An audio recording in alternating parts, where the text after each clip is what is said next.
ආයුබෝවන් පුතේ අද අපි කතා කරන්න බලාපොරොත්තු වෙන්නේ සාකච්ඡා කරන්න බලාපොරොත්තු වෙන්නේ ඔයාලගේ ව්‍යාපාරයක් දිනේ සහ ගෙනුම් කරන ප්‍රශ්න පත්‍රයේ පළවෙනි ප්‍රශ්න පත්‍රය. ඒකට ප්‍රශ්න පත්‍රයේ කොටස් දෙකකින් සමන්විතයි. ඔයාලා දැනටමත් දන්නවා පළවෙනි කොටස සහ දෙවෙනි කොටස. පළවෙනි කොටසේ ඔයාලට දකින්නට ලැබෙන්නේ බහුවර්ණ ප්‍රශ්න පත්‍රය. බහුවර්ණ ප්‍රශ්න පත්‍රය. එතකොට MCQ ප්‍රශ්න පත්‍රයක් කියලා අපි ඒකට කියනවා. එතකොට ඒකේ ඔයාලට ප්‍රශ්න 40ක් ලැබෙන පැයක් ඇතුළත පිළිතුරු ලකුණු කරන්න. එතකොට මේක තමයි ඇත්තටම කිව්වොත් අමාරුම ප්‍රශ්න පත්‍රය. හේතුව මොකද කියනවනම් මේක ඔයාලට මුළු විෂය නිර්දේශයම ආවරණය කළා තමයි මෙතන ප්‍රශ්න හැදෙන්නේ. එතකොට එක කොටසක් ඉගෙනගෙන ඒ අදාළ කොටසට විතර පිළිතුරු ලිවීමේ හැකියාවක් නැහැ. එතකොට මේක කරන්න සමස්ත විෂය නිර්දේශයම දැනගෙන සිටිය යුතුයි. එතකොට අනිවාර්යෙන් ප්‍රශ්න පත්‍රයක් ගත්ත ගමන් බය වෙන්න එපා. හැමෝටම මේක පුළ යන්න පුළුවන්. ඒ වගේම මේක අනිවාර්යෙන්ම ප්‍රශ්න පත්‍රය කියවන්න. එතකොට අනිවාර්යෙන්ම ප්‍රශ්න පත්‍රය ගත්ත ගමන් ඔයාලා කරන්න ඕන දේ තමයි දීලා දින විස්තර අනිවාර්යෙන්ම කියවන්න ඕන. මෙතන අමතර කියවීම කාලය කියලා විනාඩි 10කුත් දීලා තියෙනවා 2020 දී. එතකොට මුළු ප්‍රශ්න පත්‍රයේම ලිවීමේ සහ ප්‍රශ්න පත්‍ර කොටස් දෙකට කාලය පැය 3යි. එතකොට අමතර කියවීම කාලයේ ප්‍රශ්න පත්‍රය කියවා ප්‍රශ්න තෝරා ගැනීමට පිළිතුරු දීමේදී ප්‍රමුඛත්වය දෙන ප්‍රශ්න සංවිධානය කර ගැනීමට යොදා ගන්න. ඒකල කියන්නේ ඔයාලා ප්‍රශ්න ලියද්දී ප්‍රශ්න පත්‍ර ලියද්දී ඔයා ප්‍රශ්න ලියනකොට ඔයා ප්‍රමුඛත්වය ලබා දෙනවා. ඔයාලා ඉස්සෙල්ලා ගොඩක් වෙලා ලියන්න පටන් ගන්නවා ලේසියෙන් ප්‍රශ්න වලින්. ඒකට උදාහරණයක් විදිහට කෙටි ප්‍රශ්න පත්‍රය නම් තෝරා ගැනීම නැහැ. නමුත් දෙවෙනි ප්‍රශ්න පත්‍රය අනිවාර්යයෙන් තෝරා ගැනීම හැකියාවක් තියෙනවා. ඒක නිසා ඔයාලට ලේසියෙන් ලියන්න පුළුවන් ප්‍රශ්න කලින් තෝරගෙන ටික අමාරුයි කියලා හිතෙන ප්‍රශ්න. නමුත් අමාරු නැහැ මේ විෂය. අමාරු කියලා හිතෙන ප්‍රශ්න කාලය ටිකක් ඉතුරු කර ගන්න ඕන හින්දා ඒ පස්තර දාලා ලේසි ප්‍රශ්න ටික කලින් ලියන්න ගත්තා නම් වඩා සුදුසුයි කියලා තමයි මෙතන යෝජනා කරන්නේ. හරිද? එතකොට ව්‍යාපාරත් නිසා ගිණුම් කරණය පළවෙනි කොටස කියලා තියෙනවා. සැලකිය යුතුයි සියලුම ප්‍රශ්න වලට පිළිතුරු සපයන්න කියලා කියනවා. ඔක්කොම ප්‍රශ්න වලට ඒක අනිවාර්යයෙන්ම තෝරා ගැනීම නැහැ. සියලුම ප්‍රශ්න අනිවාර්ය ප්‍රශ්න. 1 සිට 40 තෙක් ප්‍රශ්නවල දී ඇති 1 2 3 4 යන පිළිතුරු වලින් නිවැරදි හෝ වඩාත් ගැළපෙන හෝ පිළිතුරු තෝරා ගන්න. නිවැරදි හෝ වඩාත් ගැළපෙන. නිවැරදි වර්ණය හෝ වර්ණය කියන්නේ තෝරා ගැනීම, නිවැරදි තෝරා ගැනීම හෝ වඩාත් ගැළපෙන තෝරා ගැනීම. හරි. එතකොට ඔබට සැපෙන පිළිතුරු පත්‍රයේ එක් එක් ප්‍රශ්න සඳහා දියරි කව අතුරින් ඔබ තෝරාගත් පිළිතුරේ අංකය සැසඳෙන කවය තුළ කතර ලකුණු යොදන්න. කියන වාගේ හරි පිළිතුර තෝරාගත්ත පිළිතුර ඔයාලා දෙන ප්‍රශ්න පිළිතුරු පත්‍රයේ අදාළ තැන කතර ලකුණ යොදන්න කියලා කියන්නේ.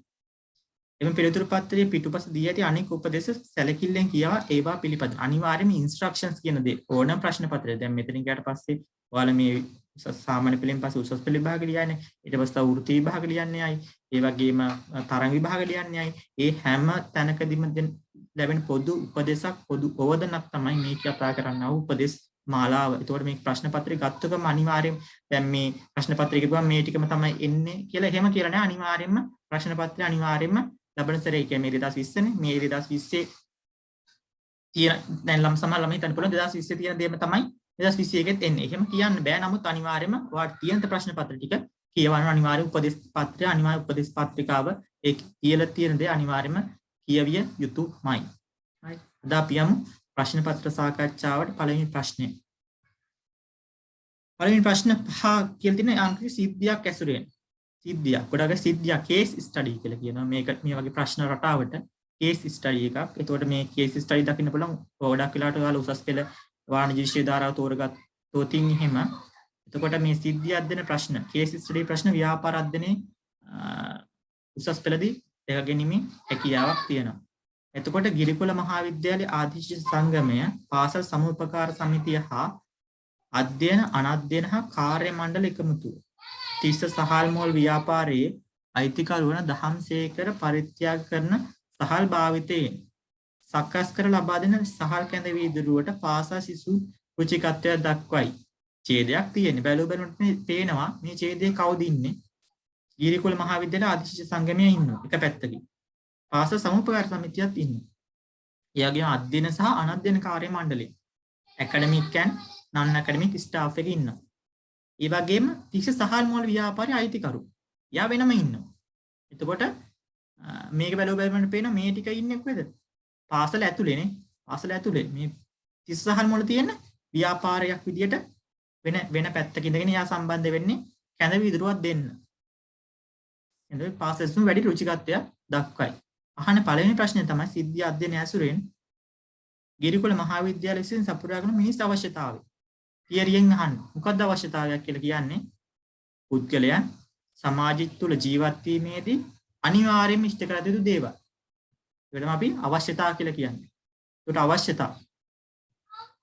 අවශ්‍යතා මෙතන අවශ්‍යතා හතරක් තියෙනවා. ආහාර, අධ්‍යාපනය, සෞඛ්‍ය, ආරක්ෂාව.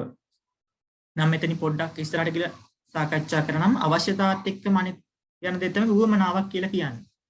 උවමනාවක් කියලා කියන්නේ මේ අවශ්‍යතාවයන් සපුරාලන ඕනෑම ක්‍රමයක් ස්වරූපයකට අපි කියනවා උවමනාවක් කියලා. උදාහරණයක් ආහාර කියන අවශ්‍යතාවය බත් පාන් පිට්ටු රොටි වගේ උවමනා වලින් සපුරා ගැනීමේ හැකියාවක් තියෙනවා. එතකොට ගිරිකුල මහාවිද්‍යාලයේ සපුරාගෙන මිනිස් අවශ්‍යතාවය කුමක්ද? අහන්නේ ප්‍රශ්න අනිවාර්ය ප්‍රශ්න වලට ගිරිකුල මහාවිද්‍යාලයේ විසින් සපුරා ගිරිකුල මහාවිද්‍යාලයෙන් සපුරන්නේ බැලුවමට පේනවා අධ්‍යාපනය කියන අවශ්‍යතාවය. අධ්‍යාපනය කියන අවශ්‍යතාවය. ඒතකොට පළවෙනි ප්‍රශ්නෙට නිවැරදි වර්ණය තමයි දෙවැනි වර්ණය. දෙවැනි පිළිතුර. අපි යමු ඊළඟට. දෙවැනි ප්‍රශ්නේ ගිරිකුල මහාවිද්‍යාලයේ බාහිර පරිසර සාධක සඳහා නිදසුනක් වන්නේ බාහිර පරිසර සාධක. එතකොට ව්‍යාපාර පරිසරය, අභ්‍යන්තර පරිසරය සහ බාහිර පරිසරය කියලා කොටස් දෙකකට වෙන්වෙනවා. එතකොට බැලුවමට පේනවා අභ්‍යන්තර පරිසරයේ සාධක මොනවද? පාසල ඇතුළේ ඉන්න අභ්‍යන්තර පරිසරය. අධ්‍යයන කාර්ය මණ්ඩලය, අනධ්‍යයන කාර්ය මණ්ඩලය, තිස්ස සහල් මොළ ව්‍යාපාර පාසල ඉස්සු. බැලුවමට පේනවා මේ ඡේද කියවනකොටම තේරෙනවා අනිවාර්යෙන් බාහිර පරිසර සාධකයක් විතර අපිට ගන්න පුළුවන් තිස්ස සහල් ව්‍යාපාරය. දෙවෙනි එකට පිළිතුර 3. හරි. තුන්වෙනි ප්‍රශ්නය. ඉහත සිද්ධිය ඇතුළත් රාජ්‍යාංශීය ව්‍යාපාර සංවිධානයක් වනුයේ. රාජ්‍යාංශීය ව්‍යාපාර සංවිධානය. රාජ්‍යාංශීය ව්‍යාපාර තිස්ස සහල් පොල් ව්‍යාපාරයේ බැලුවමට පේන එක පුද්ගලයෙක් ඉන්නේ. ඒක පුද්ගල ව්‍යාපාරයක්. ඒක පුද්ගල ව්‍යාපාරයක් කියන්නේ මොකක්ද? ඒකේ ලක්ෂණ මොනවද කියලා අනිවාර්යයෙන්ම මතකයේ තිබිය යුතුමයි. ආදීශ සංගමය, පාසල් සමූපකාර සමිතිය, ගිරිකුල මහාවිද්‍යාලය බැලුවමට පේනවා මේක රාජ්‍යාංශ සතු දේ තමයි ගිරිකුල මහාවිද්‍යාලය. ගිරිකුල මහාවිද්‍යාලය රාජ්‍යාංශීය ව්‍යාපාරයක් තමයි. නමුත් මේක පවත්වාගෙන යන්න හේතුව සමාජ සුබ සාධනය අරමුණු කරගනිමින්. ඔයා රාජ්‍යාංශීය ඉස්කෝලේකට ගියා කියලා ඒක මුදලයි කිරීමක් වෙන්නේ නැහැ රජයේ විසින්.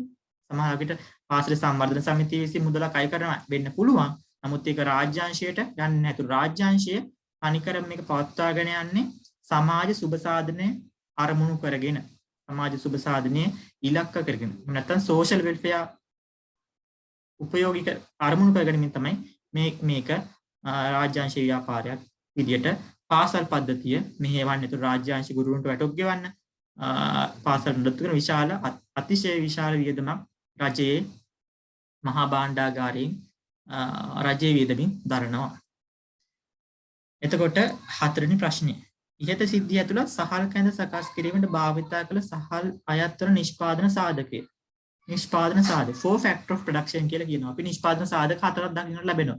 ඒතකොට ඔයාලට 10 වසරේ සහ 11 වසරේ සාමාන්‍ය පෙළදී පොඩි විස්තරයක් තියෙනවා. එතකොට උසස් පෙළ ගියාට පස්සේ ව්‍යාපාර අධ්‍යයනය ඉගෙන ගන්න ගියාට පස්සේ එතන යම් කිසි කොටසක් තියෙනවා. ආර්ථික විද්‍යාවෙත් කොටසක් තියෙනවා. ඒ වගේම තවත් වෘත්තීය විභාග වලට ගියාට පස්සේ තියෙනවා. මේ හැමතැනදීම අපි ඉගෙන ගන්නවා නිෂ්පාදන සාධක හතරක් තියෙනවා කියලා. 4 factor of production. පළවෙනි එක තමයි භූමිය, land. දෙවෙනි එක තමයි ශ්‍රමය, labor. ප්‍රාග්ධනය, capital. හතර නිෂ්පාදන සාධකය ව්‍යවසායකත්වයේ හේවත් entrepreneurship. එතකොට භූමිය කියන්නේ මොකක්ද?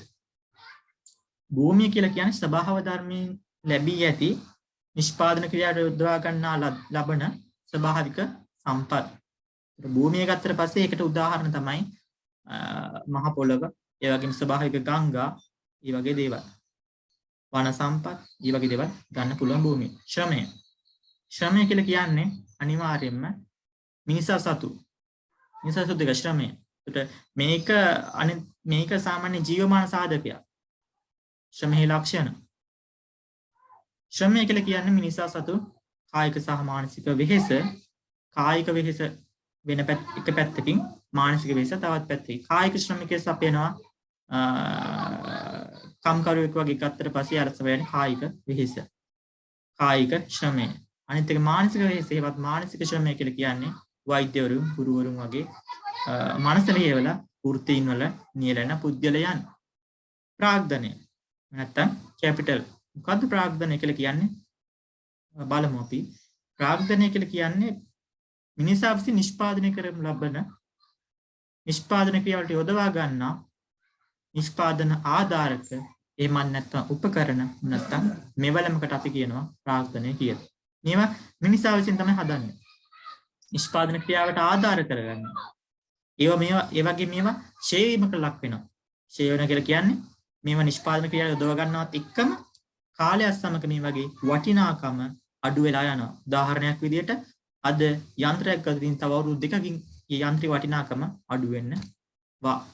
එතකොට තමයි ෂේ වීම ලක් වෙනවා කියලා කියන්නේ. ඔයාලා ගිණුම් කරන කොටසදී ගොඩනැගිලි ෂේ ඒවා ඒ අපි අදාළ කාල පරිච්ඡේදයේ ආදායමට එරෙහිව කපලා හරිනවා.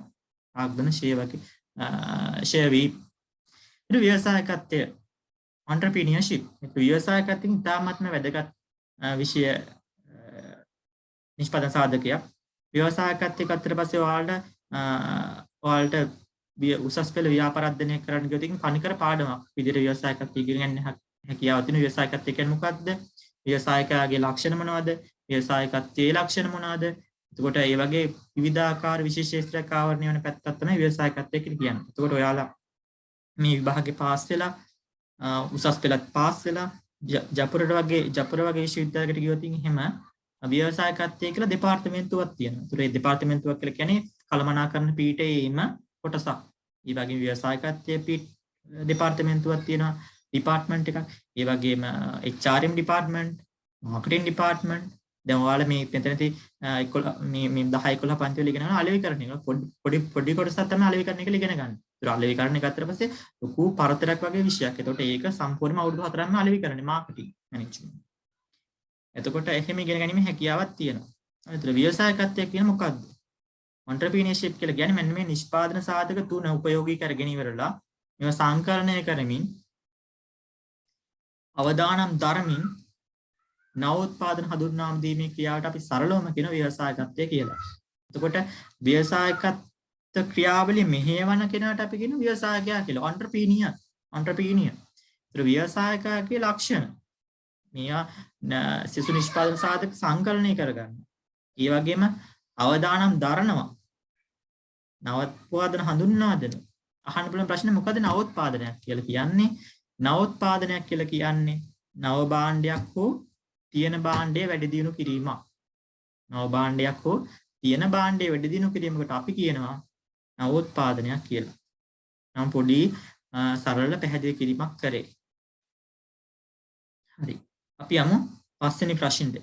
හේත සිද්ධිය ඇතුළත් සහල් මෝල් ව්‍යාපාර සම්බන්ධ නිවැරදි ප්‍රකාශය. අහන ප්‍රශ්න වලට කියන්නේ වැරදි නෙමෙයි නිවැරදි. මෙතන අහන්න පුළුවන් ප්‍රශ්නේ වැරදි ප්‍රකාශය අහන්න පුළුවන්, නිවැරදි ප්‍රකාශය අහන්න පුළුවන්, වඩාත් ගැළපෙන ප්‍රකාශය අහන්න පුළුවන්. හරි, නොගැළපෙන ප්‍රකාශය අහන්න පුළුවන්. මේ වගේ ප්‍රශ්න තමයි නිර්මාණය වෙන්නේ. එතකොට මෙම ව්‍යාපාර නාමයේ ලියාපදිංචි කිරීම අනිවාර්ය වේ. මෙම ව්‍යාපාර සම්බන්ධ දහම් සේකකගේ වගකීම සීමිත වේ. මෙම ව්‍යාපාර නීතිමය පුද්ගල භාවයක් ඇත. මෙම ව්‍යාපාර ලාභ ලබනු කර නොගත් ව්‍යාපාරික බැලූ බැලමට පේනවා අහලා තියෙන තියරින්ම තමයි. තියරින් අහලා තියෙන. එතකොට ව්‍යාපාර නාමය ලියාපදිංචි කිරීම. කියනවා ව්‍යාපාර සම්බන්ධ වගකීම සීමිත වේ. වගකීම සීමිත වෙනවා කියලා කියන්නේ තමන්ගේ යෙදූ ප්‍රාග්ධනයට පමණක් වගකීම සීමා වෙනවා කියන එක. යෙදූ ප්‍රාග්ධනයට පමණක්. නීතිමය පුද්ගල භාවයක් කියනවා නෛතික පුද්ගල භාවයක්. නෛතික පුද්ගල භාවය කියලා කියන්නේ ව්‍යාපාරය නමින් නීතිය ඉදිරියේ කටයුතු කිරීමේ හැකියාව. ව්‍යාපාරය නමින් නීතිය ඉදිරියේ කටයුතු කිරීමේ හැකියාව. එතකොට නීතිය ඉදිරියට ගිහිල්ලා ව්‍යාපාරය නමින් දීපල මිලදී ගන්න පුළුවන්. ව්‍යාපාරය නමින් නඩු කටයුතු වලට එළඹෙන්න පුළුවන්. ඒ වගේ දේවල් තමයි අපි මේ කතා කරන නෛතික පුද්ගල භාවයක් කියනවා කියලා කියන්නේ.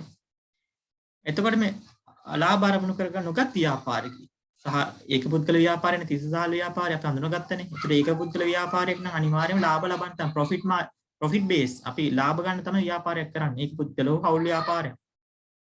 එතකොට මේ නෛතික පුද්ගල භාවය ඒක පුද්ගල ව්‍යාපාර වල අනිවාර්යයෙන්ම නෛතික පුද්ගල භාවයක් නැහැ. නීති පුද්ගල භාවයක් නැහැ. ඒතර නීති ඉදිරියේ කටයුතු කරන්න වෙන්නේ පුද්ගලයාගේ නමින්. ව්‍යාපාර නමින් නැහැ. වගකීම සීමිතද? නැහැ. වගකීම සීමිතත් නැහැ. වගකීම අසීමිතයි. වගකීම අසීමිතයි. එතකොට මේක ගන්න පුළුවන් පැහැදිලිම හරිම වර්ණය තමයි පළවෙනි එක ව්‍යාපාර අනිවාර්ය නැහැ. ලියාපදිංචි ඒක පුද්ගල ව්‍යාපාර ලියාපදිංචි කිරීමෙන් හෝ නොකිරීමම පවත්වාගෙන යෑමේ හැකියාවක් තියෙනවා. හරිද? පළවෙනි පස්වෙනි එකට නිවැරදි වර්ණය අංක 1. බාහන නිෂ්පාදන ව්‍යාපාරයක් වන්නේ. ඔයාලා දන්න බාහන නිෂ්පාදන ව්‍යාපාර තියෙනවා. ඒ වගේම සේවා සපයන ව්‍යාපාර තියෙනවා. නිෂ්පාදනයේ ස්වභාවය අනුව.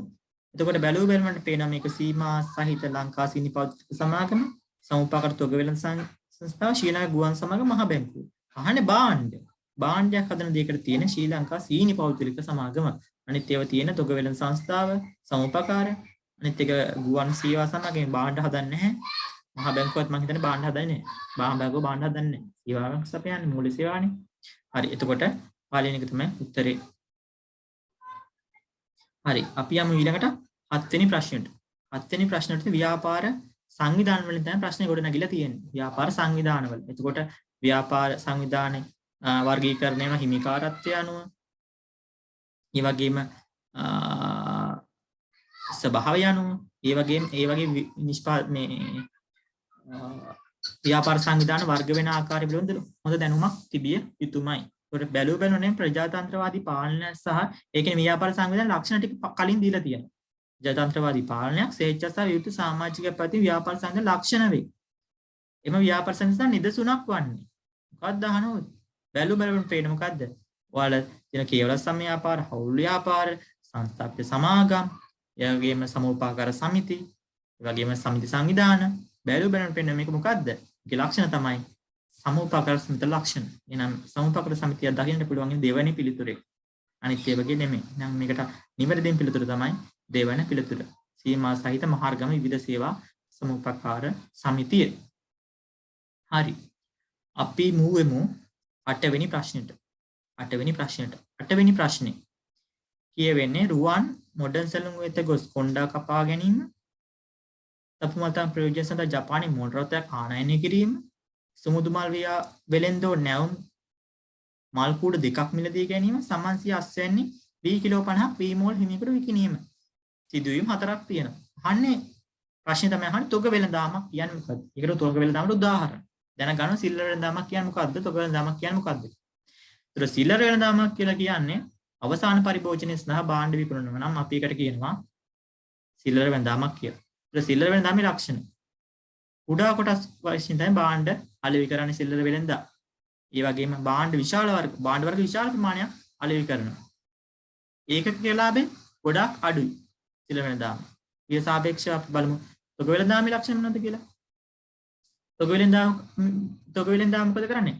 සිල්ලර වෙළඳාමට නැවත විකිණීම සඳහා භාණ්ඩ අලෙවි කිරීමක් කරන්නේ තොග වෙළඳා. ඒ වගේම භාණ්ඩ විශාල වශයෙන් තොග වශයෙන් ගබඩා කරගෙන තමයි අලෙවි කරන්නේ. එතකොට මේකේ එක භාණ්ඩ වර්ගයක් හෝ තෝරාගත් භාණ්ඩ වර්ග එකක් හෝ දෙකක් තමයි සුළු ප්‍රමාණයක් භාණ්ඩ වර්ග අලෙවි කරන්නේ තොග වෙළඳා.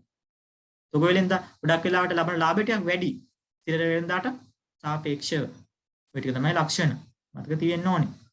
එතකොට මේකේ බැලුවම පේනවා රුවන් මොඩර්න් සැලුම් විද කොණ්ඩේ කපා ගන්නවලු. තවම පෞද්ගලික ජපානයේ මොටර් රථයක් ඉම්පෝට් කරනවලු. නැවුම් මල් කූඩු දෙකක් ගන්නවලු. කූඩු දෙකක් පොඩි ප්‍රමාණයක් ගන්න. එතකොට වී කිලෝ සමාන වීස්තන වී කිලෝ 50 මෝල් හිමිකට විකිණීම. යා තියන තමන්ගේ අස්වැන්න මෝල් හිමිකට විකුණනවා. ඒතර අවසාන පරිභෝජනට නෙවෙයි විකුණන්නේ. නේ? බැලුවම පේන 8 වෙනි උත්තරේ 4 වෙනි එක තිබිය යුතුයි. 4 වෙනි එක තිබිය යුතුයි. එහෙනම් D තියෙන්න ඕන. D තියෙන්න ඕන. හරිද? D තියෙන්න ඕන. එතකොට මේකේ මෙයා ගේන්නේ සමුමතන් පෞද්ගලික ප්‍රයෝජන සඳහා ජපානයේ පෞද්ගලික ප්‍රයෝජන සඳහා ගේන්නේ. ඒ වගේම මෙයා මොඩර්න් සැලුම් වෙත ගොස් කොණ්ඩේ කපා ගැනීම. සුමුදු මල් වෙලෙන්ද මෙයා ගන්න සුමුදු මල් වෙලෙන්ද තමයි ගන්න. 4 C තමයි සුමුදු මල් වෙලෙන්ද. නැවුම් කූඩ දෙක මිලදී ගැනීම. ඒ වෙලෙන්ද එයා ගන්න නැවත විකුණනනේ. එයා පරිභෝජන නෙමෙයිනේ ගන්න. එහෙනම් ගැළපෙන පිළිතුර තමයි C සහ D. C සහ D අන්තර්ගත වෙන්නේ 4 වෙනි පිළිතුරේ. අර ලක්ෂණ ටික අනිවාර්යයෙන්ම දැනගත්තොත් මේක විසඳා ගැනීමේ හරි පහසුවක් දැනනවානේ. හරි. අපි යමු 8 වෙනි ප්‍රශ්න. 8 සහ සිද්ධිය අධ්‍යය තියෙන එකේ ප්‍රශ්න 3ක් සකස් වෙලා තියෙනවා නේද? 3ක්. ඔව්.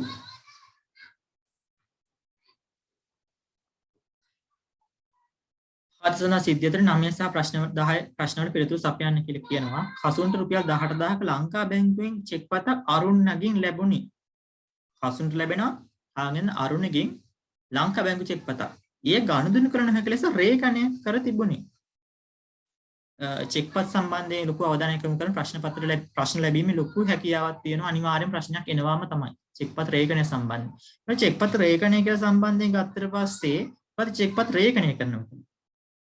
චෙක් පතක් කියලා කියන්නේ හුවමාරු මාධ්‍යයක්. ඒ චෙක් පතක් අපි ලැබෙන්නේ ජංගම ගිණුම් හිමියෙකුට. ජංගම ගිණුම් හිමියෙකුට. ඒකට වාට ව්‍යාපාර ජංගම ගිණුමක් තියෙන ඕනම කෙනෙකුට චෙක් පොතක් මිලදී ගැනීමේ හැකියාවක් තියෙනවා. වාණිජ්‍ය බැංකුව විසින්. වාණිජ්‍ය බැංකුවකින්. එතකොට මේ රේඛනය කියලා කියන්නේ මෙතනදී රේඛනය කරනවා කියලා කියන්නේ චෙක් පත්‍ර විශේෂ ආරක්ෂාවක් යොදීමක් තමයි වෙන්නේ මෙතනදී. එතකොට චෙක් පත්‍ර විශේෂ ආරක්ෂාවක් සපයන මේ රේඛනය තුලින්.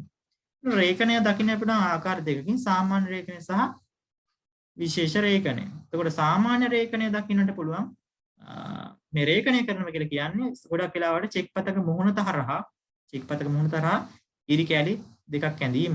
නැත්නම් ඉරි කැලි දෙකක් අඳිනවා කියලා අපි කිව්වට මොකද ඉරි කැලි දෙකක් අඳින්න නැතුවම රේඛනය කිරීමේ හැකියාවක් තියෙනවා. එතකොට අරුණගේ ලද චෙක් පත මොන චෙක් පතක්ද කියලා අහන්නේ. විශේෂ රේඛනය සහිත චෙක් පතක සාමාන්‍ය රේඛනය සහිත චෙක් පතක පිටසං කරන හැකිය බැංකු කවුන්ටරයෙන් මුදල් ලබාගත හැකි චෙක් පතකි. අපි ගොඩක් වෙලාවට මේ සාමාන්‍ය රේඛන ටික මතක තියාගෙන යන ඉරි කැලි දෙකක් අඳිනවා. එහෙම නැත්නම් වෙන විශේෂ රේඛනය කරන්න පුළුවන් අනිත් රේඛනය තමයි ඉරි කැලි දෙකක් ගහලා ආදායක ගිණුමට පමණයි. එහෙම රේඛනය කිරීමේ හැකියාවකුත් තියෙනවා. ඒකත් සාමාන්‍ය රේඛනය. අනිත් එක තමයි අනිත් සාමාන්‍ය රේඛනය තමයි ඉරි කැලි දෙකක් ගහලා ඒක ලියනවා ආදායක ගිණුමට පමණයි. ඒකත් සාමාන්‍ය රේඛනයක්. ඒතර විශේෂ රේඛනය තමයි අපි ගොඩක් වෙලාවට විශේෂ රේඛනය දකින්න පුළුවන් අදාළ වාණිජ්‍ය බැංකුව සඳහන් කරනවා. ඒතකොට සාමාන්‍ය රේඛනයට වඩා විශේෂ රේඛනයේදී අර ලබා දෙන අවධානය, වදන ආරක්ෂාව වැඩි. එතකොට වාණිජ්‍ය බැංකුවලේ කෙලින්ම මේක. එහෙම නැත්නම් ආදාය ගිණුමට පමණයි. ලංකා බැංකුව එහෙම නැත්නම් අදාළ වාණිජ්‍ය බැංකුව ලියලා ඉරි කැලි දෙකක් ගහනවා. ඒ වගේම ඒ වාණිජ්‍ය බැංකුවේ නම විතරක් ලියනවා ඉරි කැලි දෙකක් ගහන්න නැතුව. වාණිජ්‍ය බැංකුවේ නම් උදාහරණයක් විදිහට ලංකා බැංකුව ඉරි කැලක් ගහන්නේ නැහැ. ඉරි කැලි දෙකක් ගහන්නේ නැහැ. අනිත් රේඛනය තමයි ඉරි කැලි දෙකක් ගහනවා. ඒ වගේම මේක ලියනවා එයා අදාළ වාණිජ්‍ය බැංකුව. බැංකුවේ නම. ඒක තමයි විශේෂ රේඛය. ඒතර බැලුව බැලමට පේනවා මේක ගනුදෙනු කරන එක කියලා කියන්නේ සාමාන්‍ය රේඛනයක්. සාමාන්‍ය රේඛනයක්. හරි. ඉහත සිද්ධියේ සඳහන් චෙක්පති ආදායකයා කසුන් වන අතර අනලදු මහජන බැංකුව වේ. අනකරු අරුණ වන අතර ආදායකයා මහජන බැංකුව වේ. අනලදු ලංකා බැංකුව වන අතර ආදායකයා කසුන් වේ. අනකරු කසුන් වන අතර අනලදු ලංකා බැංකුව වේ. මොන තියරින් අහන ප්‍රශ්නයක් තමයි මොකක්ද අනකරු අනලදු ඒ වගේම සහ ආදායකයා කියන වචන අනිවාර්යෙන් දැනගෙන තිබිය යුතුයි. මොකක්ද අනකරු කියලා කියන්නේ? අනකරු කියලා කියන්නේ ජංගම ගිණුම් හිමියාගේ බැංකුව. ජංගම ගිණුම හිමි බැංකුව.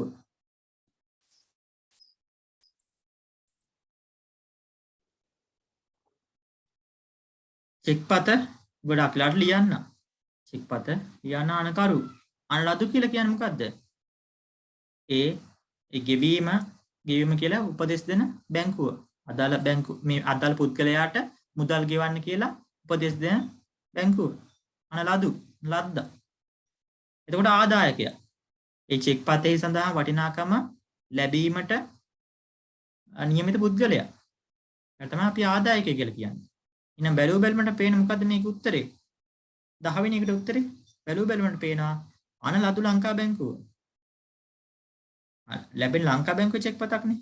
අනලදු ආංකා බැංකුව අතර ලංකා බැංකුව අනලද්දා ආදායකයා කසුන්නේ. කසුන්ට තමයි ලැබිලා තියෙන්නේ. කසුන්ට තමයි සල්ලි ලැබිය යුතු පුද්ගලයා. එහෙනම් 10 වෙනි ප්‍රශ්නේ උත්තරේ පිළිතුර 3. අපි යමු 11 වෙනි ප්‍රශ්නෙට. රක්ෂණය සම්බන්ධයෙන්. වෙළඳාම හා උපකාරක සේවා. ඒතර වෙළඳාම සහ උපකාරක සේවා යන කොටසින් තමයි මේ ප්‍රශ්නේ අහලා තියෙන්නේ. රක්ෂණය, බැංකු, ප්‍රවාහනය, sannivedana ඔය තමයි උපකාරක සේවා. එතකොට මෙතන අහලා තියෙන්නේ රක්ෂණය. ලක්ෂ 10ක රක්ෂණයක තිබු අමල්ගේ ව්‍යාපාර ගොඩනැගිල්ලක ගින්නක් ඇති වෙලා තියෙන රුවන්දිය විදිහට ලක්ෂ 3ක් ලැබුණා. ලක්ෂ 3ක් පමණ රුවන්දිය ලැබීමට අදාළ රක්ෂණ මූල ධර්මය මොකද්ද? රක්ෂණ මූල ධර්ම. මේ රක්ෂණය ගොඩනැගිලා තියෙන්නේ රක්ෂණ මූල ධර්ම මත. ඒත් රක්ෂණ මූල ධර්ම අනිවාර්යයෙන් ඉගෙන ගන්න ඕනේ. මොකද්ද රක්ෂණ හිමිකම කියලා කියන්නේ? රාක්ෂ්‍ය හිමිකම කියලා කියන්නේ යම් දීපලක් වූ ජීවිතයක් වෙනුවෙන් රක්ෂණ ඔප්පුවක් ලබා ගැනීමේ අයිතිය. අපි කියනවා ඒකට රක්ෂ්‍ය හිමිකම කියලා. ඒ කියන්නේ රක්ෂණය කරගන්න අයිතියක් තියෙනවා. කෙටියෙන්ම කිව්වොත් උපරිම විශ්වාසය. ඒ කියන්නේ මේ රක්ෂණයට සම්බන්ධ දෙපාර්ශ්වයේ රක්ෂකයා හා රක්ෂිතයා කියන දෙපාර්ශ්වය කියන ඒ දෙදෙනාගේ පොරොන්දු කඩ කරන්නේ නැතුව ඒ කිවිසුම සඳහා දෙපැත්තෙම සත්‍ය නිවැරදි තොරතුරු ලබා දෙනවා කියන හැඟීමකින් අපි කටයුතු කරනවා. සත්‍ය නිවැරදි තොරතුරු එයාට ලබා දෙනවා කියලා අපි විශ්වාස කරනවා. අපි ඒකට කියනවා උපරිම විශ්වාසය කියලා. ඒකම හානිපූර්ණය කියලා කියන්නේ අපිට වන්දි ගෙවන්නේ සිදුවෙච්ච හානියට පමණයි. සිදුවෙච්ච හානිය ලක්ෂ 3 නම් අපි ගෙවන්නේ ලක්ෂ 3 විතරයි. රක්ෂණ සමාගමෙන් අපිට ලැබෙන ලක්ෂ 3 විතරයි. අපි හිතමු ලක්ෂ 3යි තමයි හානිය. ගිනිගත්ත වටිනා දීපල තක්සේරු කරලා බලනකොට ලක්ෂ 3 නෙමෙයි ලක්ෂ 5ක් ආවා. හැබැයි රක්ෂණ සමාගම ලක්ෂ 5ක් ගෙවුවොත් එහෙම ඒක සාධාරණ අපි නිකන් ලාභ උපයලා වගේ. එහෙම නෑ. එතන අපි රක්ෂණ මූල ධර්මය තමයි ලක්ෂ 3 නම් ගෙව් අපිට සිදු හානියට තමයි අපිට වන්දිය තීරණය වෙන්නේ. එතකොට මේකේ උත්තරේ තමයි හානිපූර්ණ මූල ධර්මය. හානිපූර්ණ මූල 11 හේතු උත්තරේ 3 ඇයි හේතුව කියනවනම් උදාහරණයක් විදිහට කඩකාමරයක් ගිනි ගන්නවා. ඒ ගිනි ගත්තට පස්සේ ඒ කඩකාමරේ සම්පූර්ණයෙන්ම ගිනිපත් වෙන්නේ නැහැ. ගිනිපත් වෙච්ච කොටස තක්සේරු කරලා බලනකොට ලක්ෂ 2යි. ලක්ෂ 2 නම් ඒ සිදුවෙච්ච හානියට තමයි රක්ෂකයා සමාගම එහෙම නැත්නම් රක්ෂණ සමාගම වන්දි ගෙවන්නේ. හරි. ඒක උත්තරේ තමයි 3 වෙනි උත්තරේ. පහත x තීරුවේ sannivedana මාධ්‍යද y තීරුවේ sannivedana මාධ්‍ය සඳහා නිදසුන්. sannivedana මාධ්‍ය වාචික sannivedana ලිඛිත sannivedana විද්‍යුත් ලිඛිත සංඥා. මේකට උත්තර හරි පහසුයි ලේසි නේද? ඊට sannivedana මාධ්‍ය සඳහා නිදසුන් පිළිවෙලින් ගලපන ලද වර්ණය තෝරන්න. මොකද නිවැරදි පිළිතුර? වාචික වචන කතා කරන ශිෂ්‍ය නායක රැස්වීමක් පැවැත්වීම. ඔව් හරි. B 12 එනවා B. ඒ වගේම ලිඛිත සංනිවේදනය තමයි දෙමාපිය රැස්වීමට කැඳවීම සඳහා ලිපි තැපැල් කිරීම. එහෙනම් BC එනවා. විද්‍යුත් ලිඛිත D ලිඛිත මේ ෆැක්ස් එකක් යවන්න උතන D. එහෙනම් අවසානික උත්තරය සංඥා සංහිත සංඥාවක් තමයි C නෝනද. එහෙනම් උත්තරේ 12ට 2. හරි ලේසි.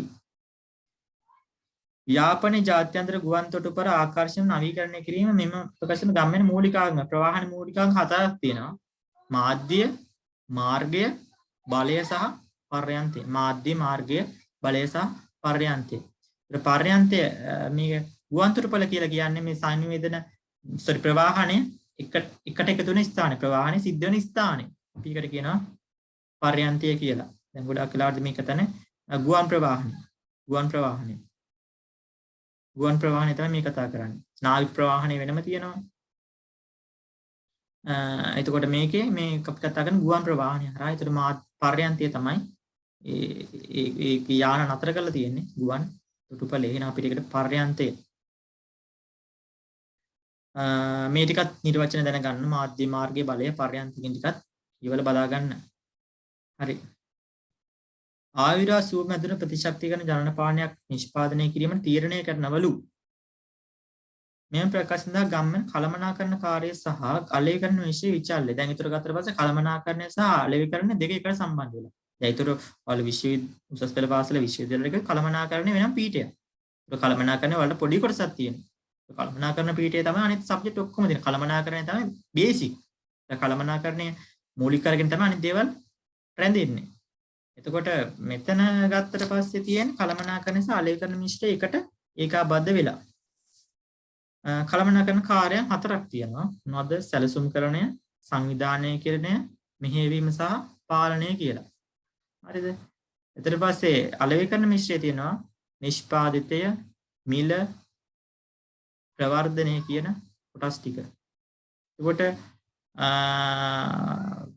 මේකේ තියෙනවා අලෙවිකරණ මිශ්‍රය දැක්වෙන කළමනාකරණ සහ අලෙවිකරණ මිශ්‍රයේ විචාල්‍ය පිළිවෙලින් දැක්වෙන පිළිතුරු තෝරන්න. මොකක්ද? ජනපරිසන නිෂ්පාදන තීරණය කරනවා. එහෙනම් සැලසුමක් තියෙනවනේ.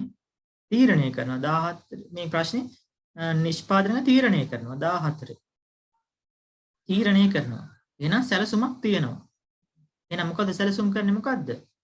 නිෂ්පාදනය තමයි සැලසුම් කරන්නේ. නිෂ්පාදිතය. මිලත් නෙවෙයි, ප්‍රවර්ධනයක් නෙමෙයි. එහෙනම් උත්තරේ කිය 14ට 3 සැලසුම් කරන සහ නිෂ්පාදිතය. ලාභාංශ ආදායම. ලාභාංශ ආදායමක් ලැබෙන ආයෝජන මාර්ගය වන්නේ ලාභාංශ ආදායම. සාමාන්‍ය කොටස් මිලදී ගැනීම, ස්ථාවර තැන්පතු ආරම්භ කිරීම, ඉදිරි කිරීමේ මුදල් තැන්පත් කිරීම, ස්වර්ණ ආභරණ මිලදී ගැනීම. කොට සාමාන්‍ය කොටස් ලාභාංශයක් අපිට ලැබෙන්නේ ඩිවිඩන්ඩ් එකක් ලැබෙන්නේ සාමාන්‍ය කොටස් මිලදී ගත්ත කොටස් වෙනද පොලේ ගිහිල්ලා අපි කොටස් මිලදී ගත්ත ඉතින් අපිට ලාභාංශ ආදායම ලබා ගැනීමේ හැකියාවක් තියෙනවා. ඉතිරි කිරීමේ කිනුමක මුදල් තැන්පත් කළා අපිට පොලි ආදායමක් ලැබෙනවා. ස්ථාවර තැන්පතුත් එලෙසම ස්වර්ණ ආභරණ මිලදී ගත්ත කියලා එහෙම ආදායමක් ලැබෙන්නේ නැහැ. ඒක අපි මේ ආයෝජන මාර්ගයක් තමයි. නමුත් ඒකේ ඒකට රිටර්න් එක හම්බ වෙන්නේ පස්සේ. ආයෝජන සම්බන්ධ වැරදි ප්‍රකාශය. ආයෝජනය කියන එකේ වැරදි ප්‍රකාශය අහන්න. ආයෝජනය. එතකොට මේකේ ඉඩම් වල ආයෝජනය කිරීමෙන් ප්‍රාග්ධන ලාභ උපයාගත හැකිය. ආයෝජන තුනේ ප්‍රාග්ධන ලාභ. ඒකෙන් ප්‍රාග්ධන ලාභ කියන්නේ මොනවද? ප්‍රාග්ධන ලාභ කියලා කියන්නේ අපි ලක්ෂයක් ඉඩමක් ගත්තොත් එහෙම අපිට ඒක විකුණලා ඒ කායම් කිසි කාලයක් තියාගෙන විකුණීමෙන් අපිට ලාභ විපීමේ හැකියාවක් තියෙනවා. ඒකට ප්‍රාග්ධන ලාභයක් කියලා කියනවා. එතකොට රජයේ දිගු කාල මූල්‍ය අවශ්‍යතා සපුරගෙන භාණ්ඩාගාර බිල්පත් නිකුත් කරයි. මේ භාණ්ඩාගාර බිල්පත් කියලා කියන්නේ ට්‍රෙෂරි බිල්ස් කියලා කියන්නේ ආණ්ඩුව. මෙතන රජය තමන්ගේ කෙටි කාලින මූල්‍ය අවශ්‍යතා ඉෂ්ට කර ගැනීමේ අරමුණින් නිකුත් කරන ලබන ලියවිල්ල. රජයේ කෙටි කාලින මූල්‍ය උපකරණයක් මේක. භාණ්ඩාගාර බිල්පත් කියලා කියන්නේ. ඒ වගේම භාණ්ඩාගාර බැඳුම් කර ට්‍රෙෂරි බොන්ඩ්ස් කියන දේවල් තමයි ආණ්ඩුව දිගු කාලීන මූල්‍ය අවශ්‍යතා ඉටු කර ගැනීම සඳහා යොදවන්නේ. තුන්වෙනි එකට යමු. ආයෝජක සමාගම සාමාන්‍ය කොටස් මිලදී ගැනීම හි අයිතිකරු බවට පත් වේ. ඔව් සාමාන්‍ය කොටස් මිලදී ගත්තට පස්සේ ඒකේ අයිතිකරු බවට පත් වෙනවා. කොළඹ කොටස් වෙළඳපොළ ශ්‍රී ලංකා සුරකම්පත් විනිමය කොමිෂන් සභාවෙන් අධීක්ෂණය කරයි. ඔව් කොටස් වෙළඳපොළ අධීක්ෂණය කිරීමේ කාර්යය ඉෂ්ට කරන්නේ ශ්‍රී ලංකා සුරකම්පත් හා විනිමය කොමිෂන් සභාව මගින්. එතකොට අපිට බැලුවමට පේනවා මේකේ උත්තරේ වැරදි උත්තරය අහන්නේ දෙවෙනි පිළිතුර. රජයේ දිගු කාලින මූල්‍ය අවශ්‍යතාවලට භාණ්ඩාගාර බිල්පත් නිකුත් කරන්නේ කෙටි කාලීන මූල්‍ය අවශ්‍යතා වෙනුවෙන්. හරි. ඊට පස්සේ අපි කතා කරමු වැඩි 17 වෙනි ප්‍රශ්නට යමු. වැඩිවීම හර අඩුවීම බැර යන ද්විත්ව සටහන් මූලධර්මයේ අදාළ වෙන ගිණුම් මාර්ගය මොකක්ද? වැඩිවීම හර. මේකට වැඩිවීම හර මම එදා ළමයින්ට කියලා දුන්න අපේ ක්ලාස් වලදී අපේ ක්ලාසස් වලදී සෙමිනාර්ස් වලදී කියලා දුන්නා වැඩිවීම හර. ඒකට අපි ගත්තට පස්සේ වත්කම් වගකීම් හිමිකම් ආදායම් සහ වියදම් කියන ගිණුම් පහෙන් අපේ එක පැත්තකට දාන වයන් වත්කම් සහ වියදම්. වාවි වයන්නේ මතක තියාගන්න පුළුවන් වියන්නේ මතක තියාගන්න පුළුවන්. ඒ ගිණුම් වර්ග දෙක පමණක් වත්කම් වැඩි වෙනකොට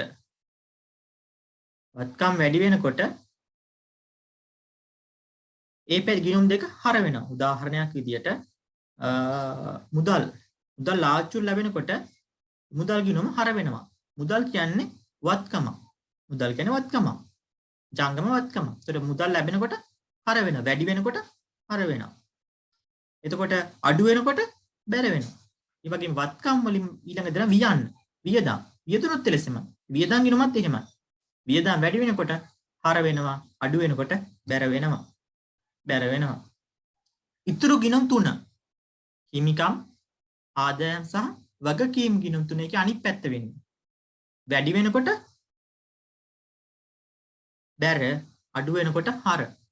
උඩට හර. එතකොට මේකට උත්තරේ තමයි 17 වෙනි එකට උත්තරේ පළවෙනි උත්තරේ. වත්කම්. වැඩිවීම හර, අඩුවීම බැර. මේ වත්කම් සහ වියදම් නෑනේ මේකේ. වත්කම් සහ වියදම් ගිණුම් වර්ග හොඳට මතක තියාගන්න. වැඩි වෙනකොට වැඩි වෙනවා. වැඩි වෙනකොට වැඩි වෙනවා. වැඩි වෙනකොට හර. හරි. එතකොට අපි යමු පාසන තොරතුරු ඇසුරෙන් 18 සහ 20 තෙක් ප්‍රශ්නවල පිළිතුරු සපයන්න. ප්‍රවේගී ව්‍යාපාරයේ නොවැම්බර් 1 දිනට ගිණුම් කරන සමීකරණ පහද දැක්වේ. ගිණුම් කරන සමීකරණේ තියෙන වත්කම් තියෙනවා. හිමිකම් දන වගකීම් 50000ට බැලන්ස් වෙලා තියෙනවා. මේ ව්‍යාපාර නොවැම්බර් පළමු සතියේ විතර ගණුදුණු කිහිපයක් වෙලා තියෙනවා. මන්නේ සිදු ගණුදුණු. මේක accounting ප්‍රශ්න පත්‍රය බැලුම් කරන accounting කොටස තියෙනවා. 10000ක තොගයක් මිලදී ගැනීම ගන්න මොනටද? ණයට ගන්නෙ.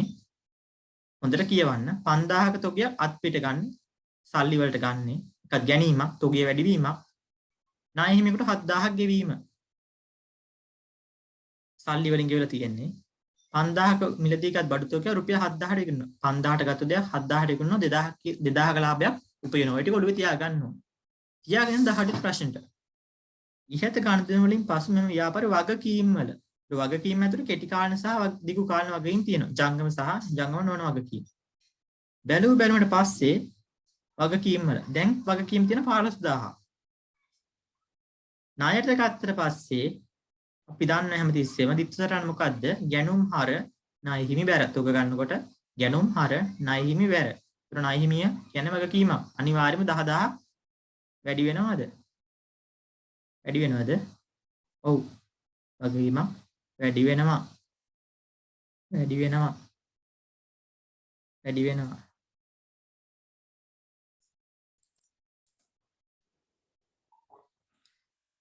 B කියන ගණුදුනුවට යමු. රුපියල් 5000ක බඩු තොගයක් අත්පිට මුදලට ගැනීම. මුදලට ගන්න. ගැනුම් හර මුදල් බැර දිත්සරහන්. ගැනුම් හර මුදල් පොත බැර. ණය හිමියෙකුට 7000ක් ගෙවීම. සල්ලි වලින් ගෙවන්නේ. මුදල් පොත බැර ණය හිමි ගිණුම හර. ණය හිමි ගිණුම හර.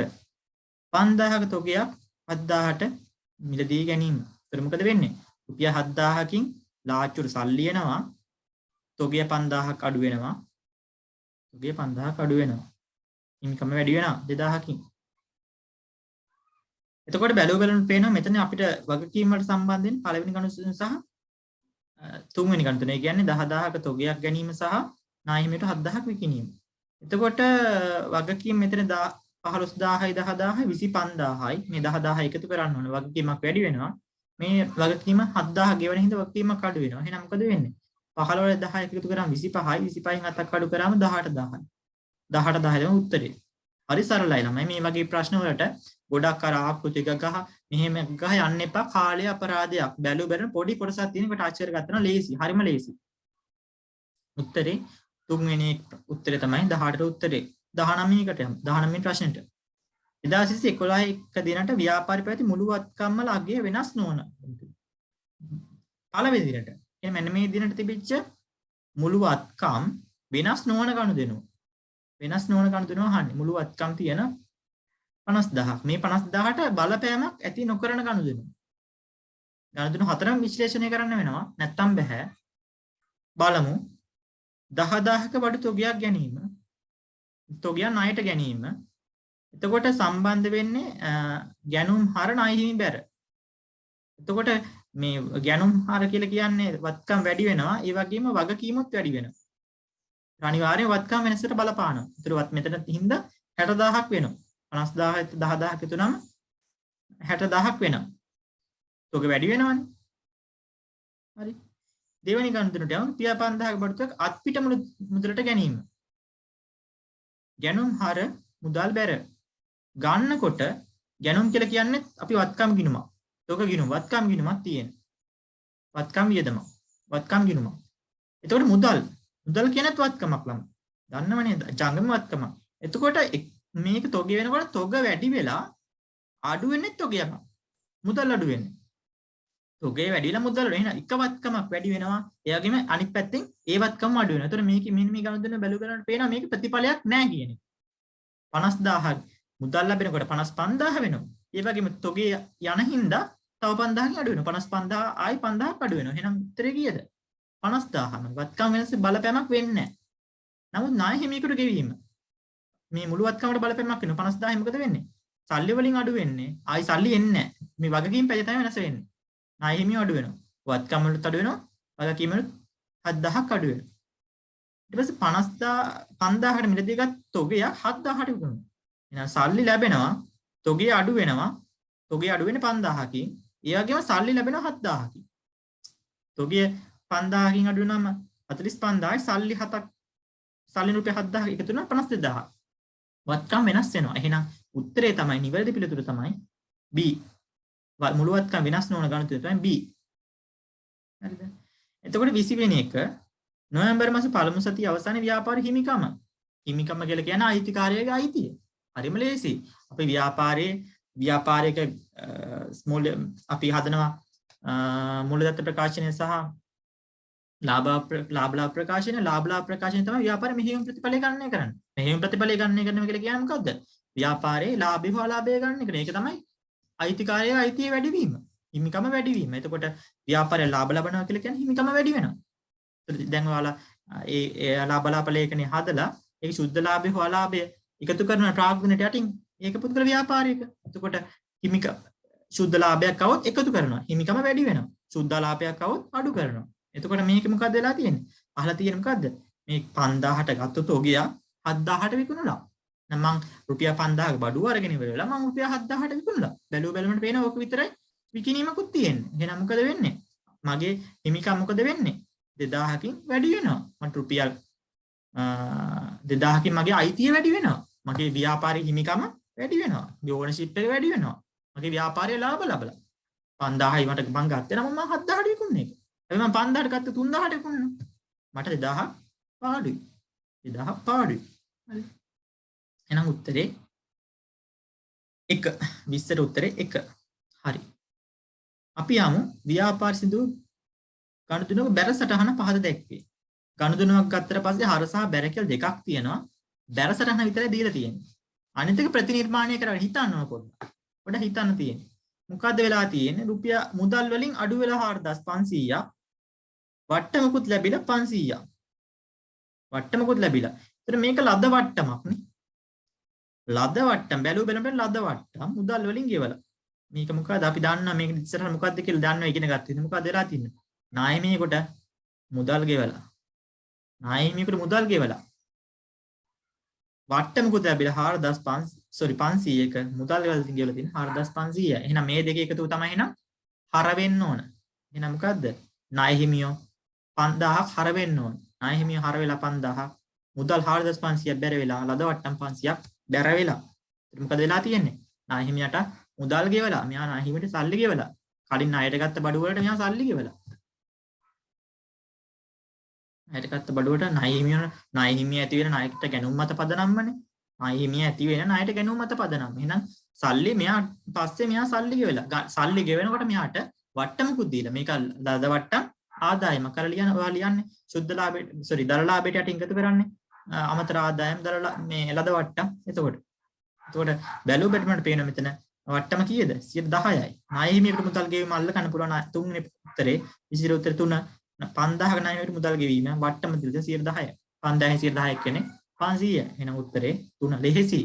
පේනවා මේ ණයහිමිය අල්ල ගත්තා නම් එච්චරමයි තියෙන්නේ. ණයහිමිය අල්ල ගත්ත ප්‍රශ්න කියනකොට මට ණයහිමිය ගෙවලා තියෙනවා.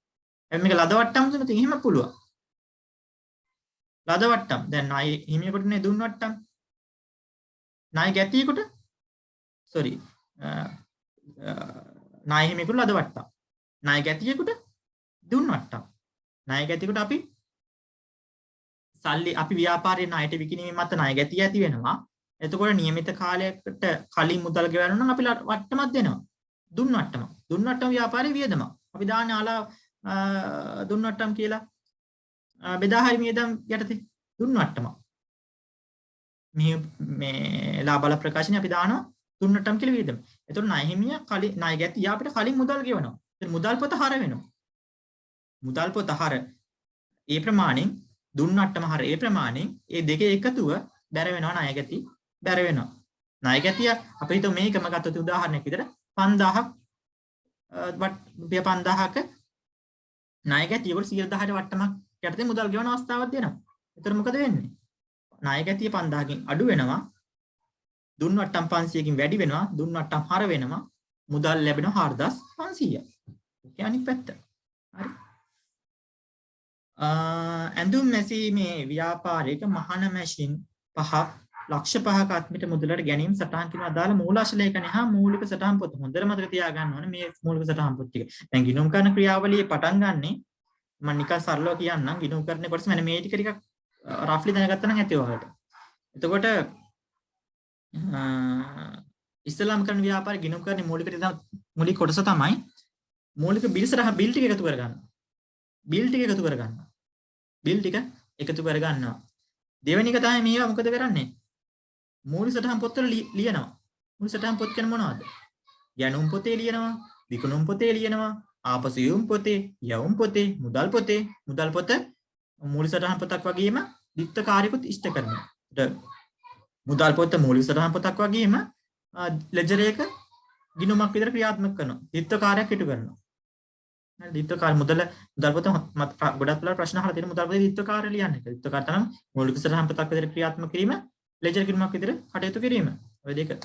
එතකොට ගිණුම් කරන පළවෙනි ක්‍රියාවලිය තමයි බිල් ටික එකතු කරගන්නවා. බිල් ටික එකතු කරගෙන ඉලා ඒ මූලික සටහන් පොත්වල ලියනවා. ඇත්තටම මූලික සටහන් පොත්වල ලියන කම්ම අපි ගිණුම් කරන ක්‍රියාවලිය ගොඩක් වෙලාට ආරම්භ වෙන්නේ නැහැ. ඒ ටික අපි ගනුදෙනු වාර්තා කිරීම මූලික සටහන් පොත්වල ලියනවා. ගණුම් පොතේ ලියනවා. ගණුම් පොතේ ලියන්නේ මොනවද? ණයට විකිණීමේ පරමාර්ථයෙන් ණයටගත් භාණ්ඩවල වටිනාකම.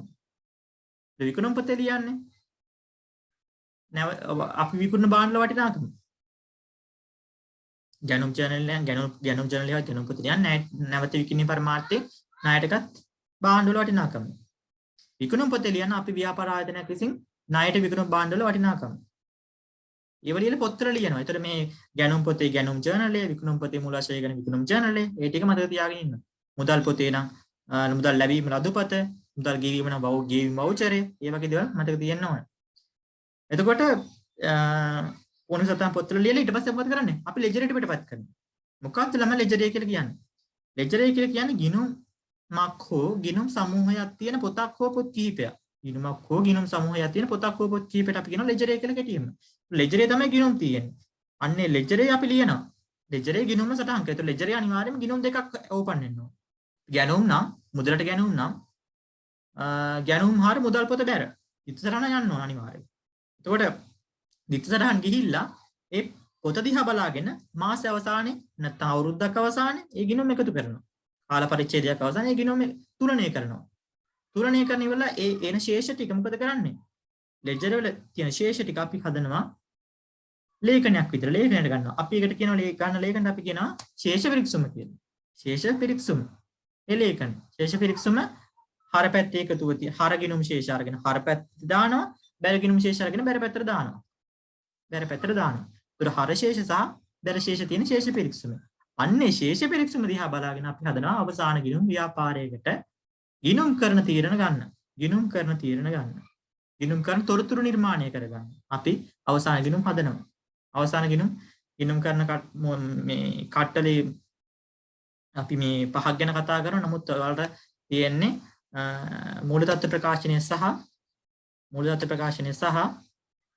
ලාභ ප්‍රකාශනය විතරයි. ඒතර මේ එන ගිණුම් කරන තොරතුරු දල ලාභය අපි තීරණයක් ගන්න. ගිය සැරේට වඩා මේ සැරේ දල ලාභය වැඩිද අඩුද? සුද්ධ ලාභය ගිය සැරේට වඩා මේ අවුරුද්ද වැඩිද අඩුද? ඒතර අපි ඒක බලන්න තීරණ ගන්න. ව්‍යාපාර ගිණුම් කරන තොරතුරු නිර්මාණය කරන තමයි මේ ගිණුම් කරන්නේ පවත්වාගෙන යන්නේ. මම පොඩි පැහැදිලි කිරීමක් කරේ හරි සරලව. එතකොට ව්‍යාපාරයක මහන මැෂින් 5ක් ගන්නවලු ඒතොර මේ ගන්න ව්‍යාපාරයක මහාන මැෂිමක් ගන්න නැවති විකුණන්නද නැහැ. නැවති විකුණන්න නෙමෙයි. එහෙනම් ස්ථාවරවත්කමක් ගන්න. ස්ථාවරවත්කමක් ගන්න නම් අපි ඒ සටහන් කරන්නේ පොදු ජර්නලේ. පොදු ජර්නලේ. පොදු ජර්නලේ. පොදු ජර්නලේ. හරිද?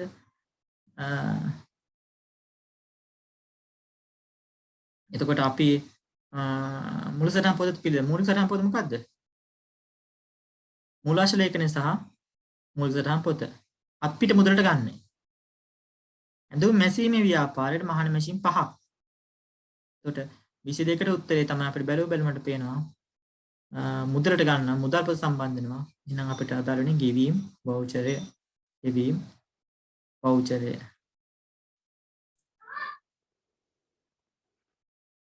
මුදල් පොතේ මූලාශ්‍ර ලේඛනය තමයි ගෙවීම් වවුචරය. මූල සටහන් පොත තමයි ගැනුම් ජර්නලය. හරි. රෙදිපිලි.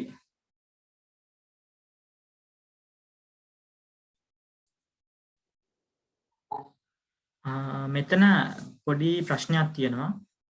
ඇඳුම් මැසීමේ ව්‍යාපාරයකට මහාන මැෂින් 5ක්. ඒතර ගන්න මේක ස්ථාවරවත්කම් විදියට. අපිට පේනවා මේ නැවති විකිණීමේ පරමාර්ථය නෙමෙයි ගන්න. සමහරකට ප්‍රශ්න දෙන්න පුළුවන් මහාන මැෂින් විකිණීමේ ව්‍යාපාරයක් සඳහා. මහාන මැෂින් විකිණීමේ ව්‍යාපාරය සඳහා ගත්තනම් මේක අත්පිට මුදලට ගත්තත් ඒක අපි සාමාන්‍යයෙන් දකින්නේ ස්ථාවරවත්කම් නෙවෙයි නැවති විකිණීමේ පරමාර්ථයෙන් ගන්නවා විදියට. එහෙම තිබුණා නම් ගැනුම් ජර්නලෙට තමයි සටහන් වෙන්නේ. ගැනුම් ජර්නලෙට තමයි එන්න ඕනේ. නමුත් මෙතන තියෙන්නේ ඇඳුම් මැසීමේ ව්‍යාපාරය. එහෙනම් එතකොට අපි මේව ගන්න ස්ථාවරවත්කම් විදියට. ස්ථාවරවත්කම් දිගු කාලයක් පාවිච්චි කරන්න පුළුවන් මහාන මැෂින්. එහෙනම් අපි මේකේ මූලාශ්‍ර මේ මුල් සටහන් පොත විදියට අපි පාවිච්චි කරන්නේ පොදු ජර්නලය. පොදු ජර්නලය. සටහන් පොත විදියට ගන්න. ඒතර මූලාශ්‍ර ලේඛනය තමයි ජර්නල් වවුචරය. ජර්නල් වවුචරය. ඇයිද කිව්වොත් මේක තිබ්බනම් ගැනුම් විදියට ගන්න පුළුවන්. ගැනුම් විදියට ගන්න පුළුවන් මේක භාණ්ඩ විකිණීම වගේ තිබ්බනම්. භාණ්ඩ විකිණීම වගේ තිබ්බනම්. උදාහරණයක් විදියට මේ ව්‍යාපාරය ඇඳුම් මැසීමේ ව්‍යාපාරයක් නැතුව මහාන මැෂින් විකිණීමේ ව්‍යාපාරයකට මහාන මැෂින් ගෙනාවනම් අන්න එහෙමනම් අපිට පුළුවන් මේක ගැනුම් විදියට ගන්න. ගැනුම් ජර්නලේ ගන්න පුළුවන්. එහෙනම් මේක හතරවෙනි උත්තරේ තමයි නිවැරදි පිළිතුර. 3 නෙමෙයි 4 වෙනි පිළිතුර. ඊළඟට යමු. රෙදිපිලි වෙළඳ ව්‍යාපාරික පොදු ජර්නලයේ සටහන් කරන ගනුදෙනු කුමක්ද?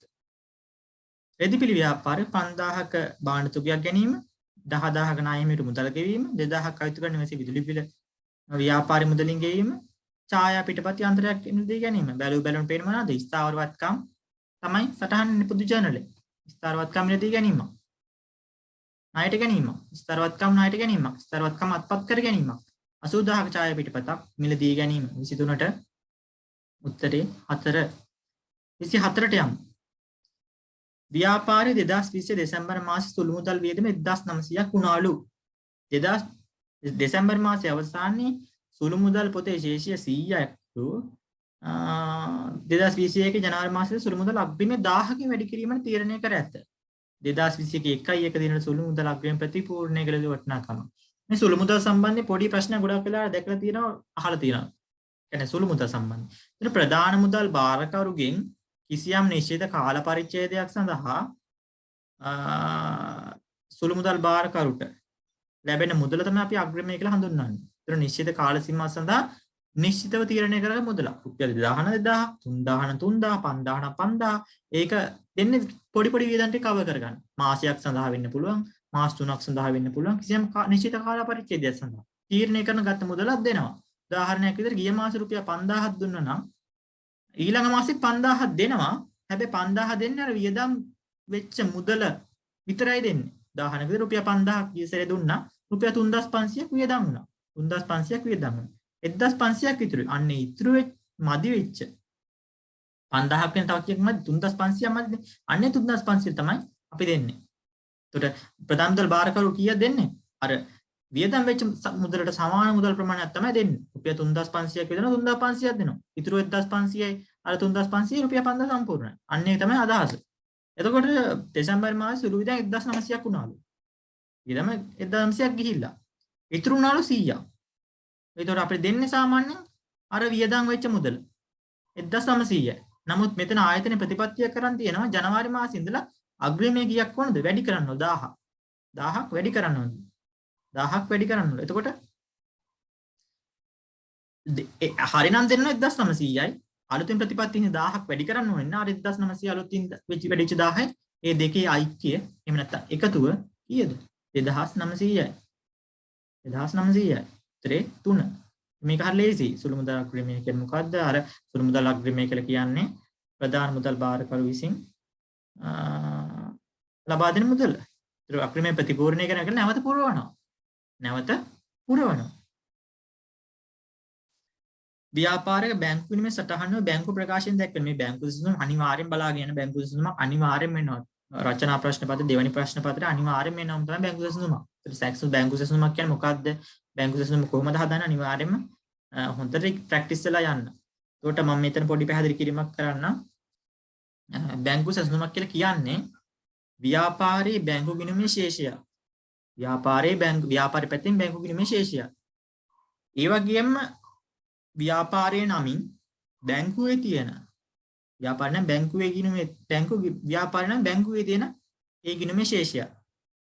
ඒකට ශේෂයට ඒ ශේෂය අරගෙන අපිට එවන්නේ මොකක්ද? බැංකු ප්‍රකාශනය. නැත්නම් ඒකට අපි ගන්නෙ බැංකු ප්‍රකාශනයේ ශේෂය. ව්‍යාපාරයේ පැත්තේ තියෙනවා නම් ව්‍යාපාරයේ බැංකු ගිණුමේ ශේෂය බැංකු ප්‍රකාශන ශේෂ එකිනෙකට සමපාතන වූ අවස්ථාවක එකිනෙකට සමාන වූ අවස්ථාවක ඒ වෙනසට හේතු හොයලා බලලා අපි හදනවා ලේඛනයක්. අපි ඒකට කියන බැංකු සුසුම් ලේඛනය කියලා. ඒක තමයි සරලම බැංකු සුසුම් ලේඛනය කියලා කියන්නේ. එතකොට බැංකු ප්‍රකාශනය දැක්වෙන ගනුදෙනු බැංකු ගිණුමේ සටහන් වෙලා නැහැ. නමුත් බැංකු ප්‍රකාශනයේ ගනුදෙනු රුපියල් 5000ක බැංකු ගිණුමේ තැන්පත් කිරීම. රුපියල් 50000 බැංකු ගිණුමේ තැන්පත් කිරීම.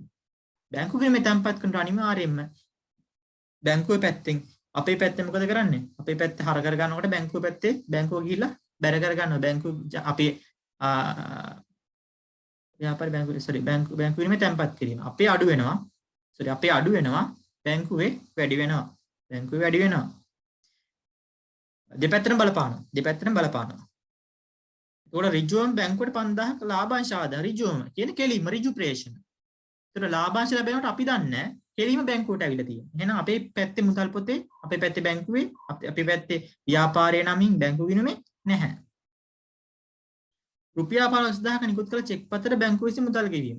අපි චෙක් පතක් ලියලා දෙනවා. ලියනකොට අපේ පොතේ ලියා ගන්නවා. ඒ වගේම බැංකුවත් ගෙවලා. තැන්පත් කළ චෙක් පත බැංකුව ගිණුමට බැර කිරීම. අපි චෙක් පතක් තැන්පත් කරනවා අපේ පැත්තේ තියා ගන්නවා. ඒ වගේම බැංකුව පැත්තෙන් වෙනවා. බැලු බැලමට පේන බැංකු ප්‍රකාශනයේ දැක්වෙන අපේ පැත්තේ අපේ බැංකු ගිණුමේ නැති ව්‍යාපාරයේ පැත්තේ නැති මෙන්න මේ දෙවනි ගනුදෙනු. ඍජු ප්‍රේෂණ.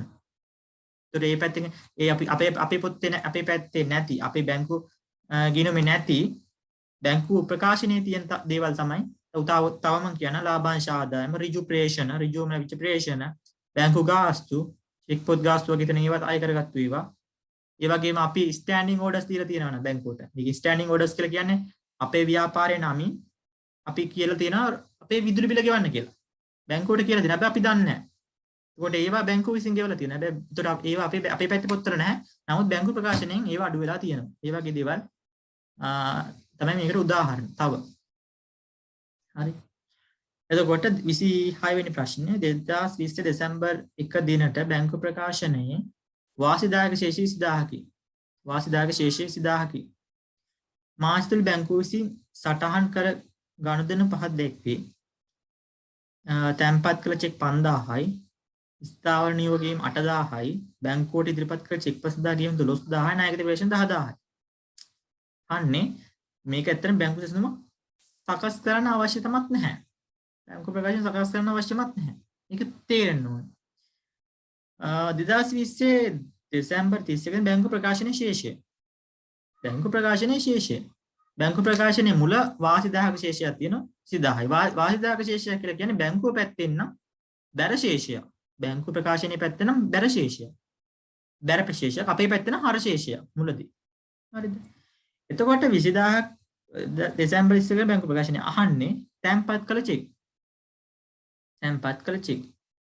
ස්ථාවර නියෝග ගෙවීම් 8000යි. බැංකුවට ඉදිරිපත් කළ චෙක්පත් සඳහා ගෙවීම. ණයගති ප්‍රේෂණ මොකද වෙලා තියෙන්නේ? තැන්පත් කරනකොට බැංකු ප්‍රකාශනය අහන්නේ. තැන්පත් කරනකොට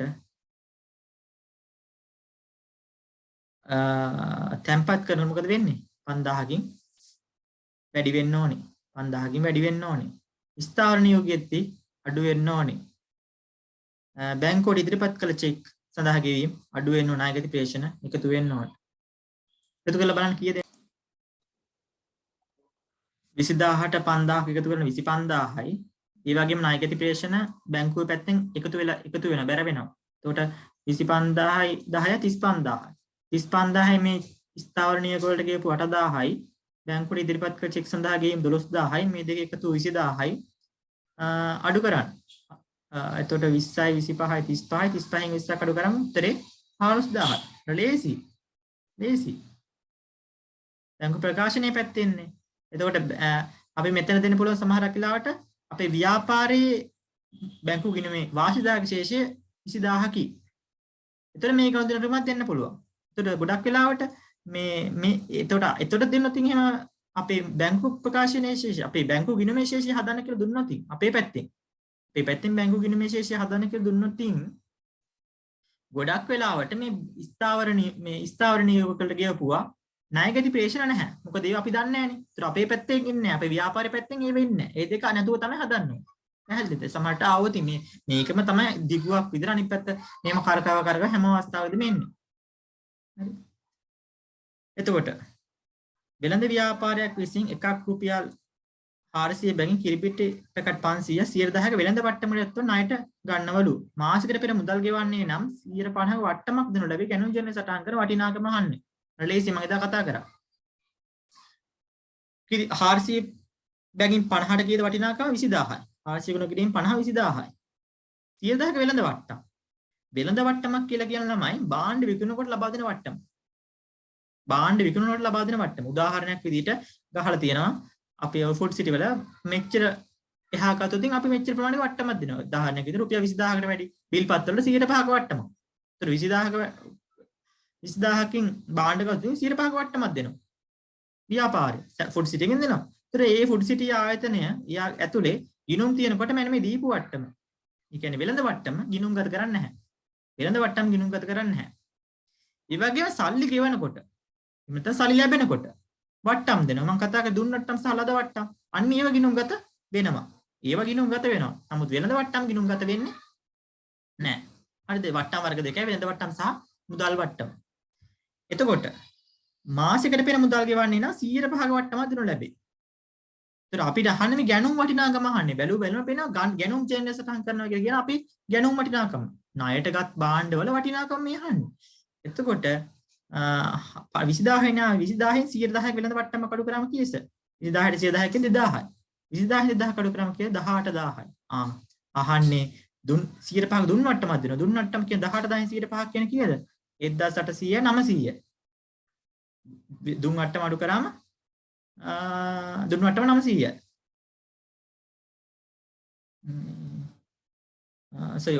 මාසෙ පෙර මුදල් ගෙවෙන්න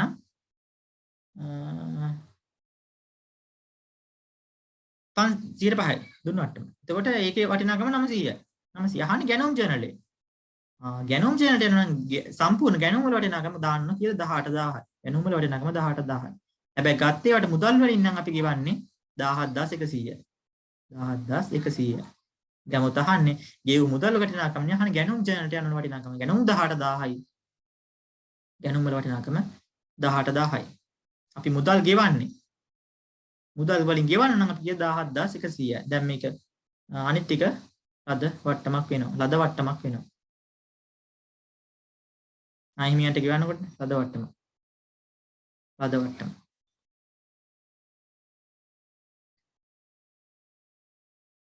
හරි.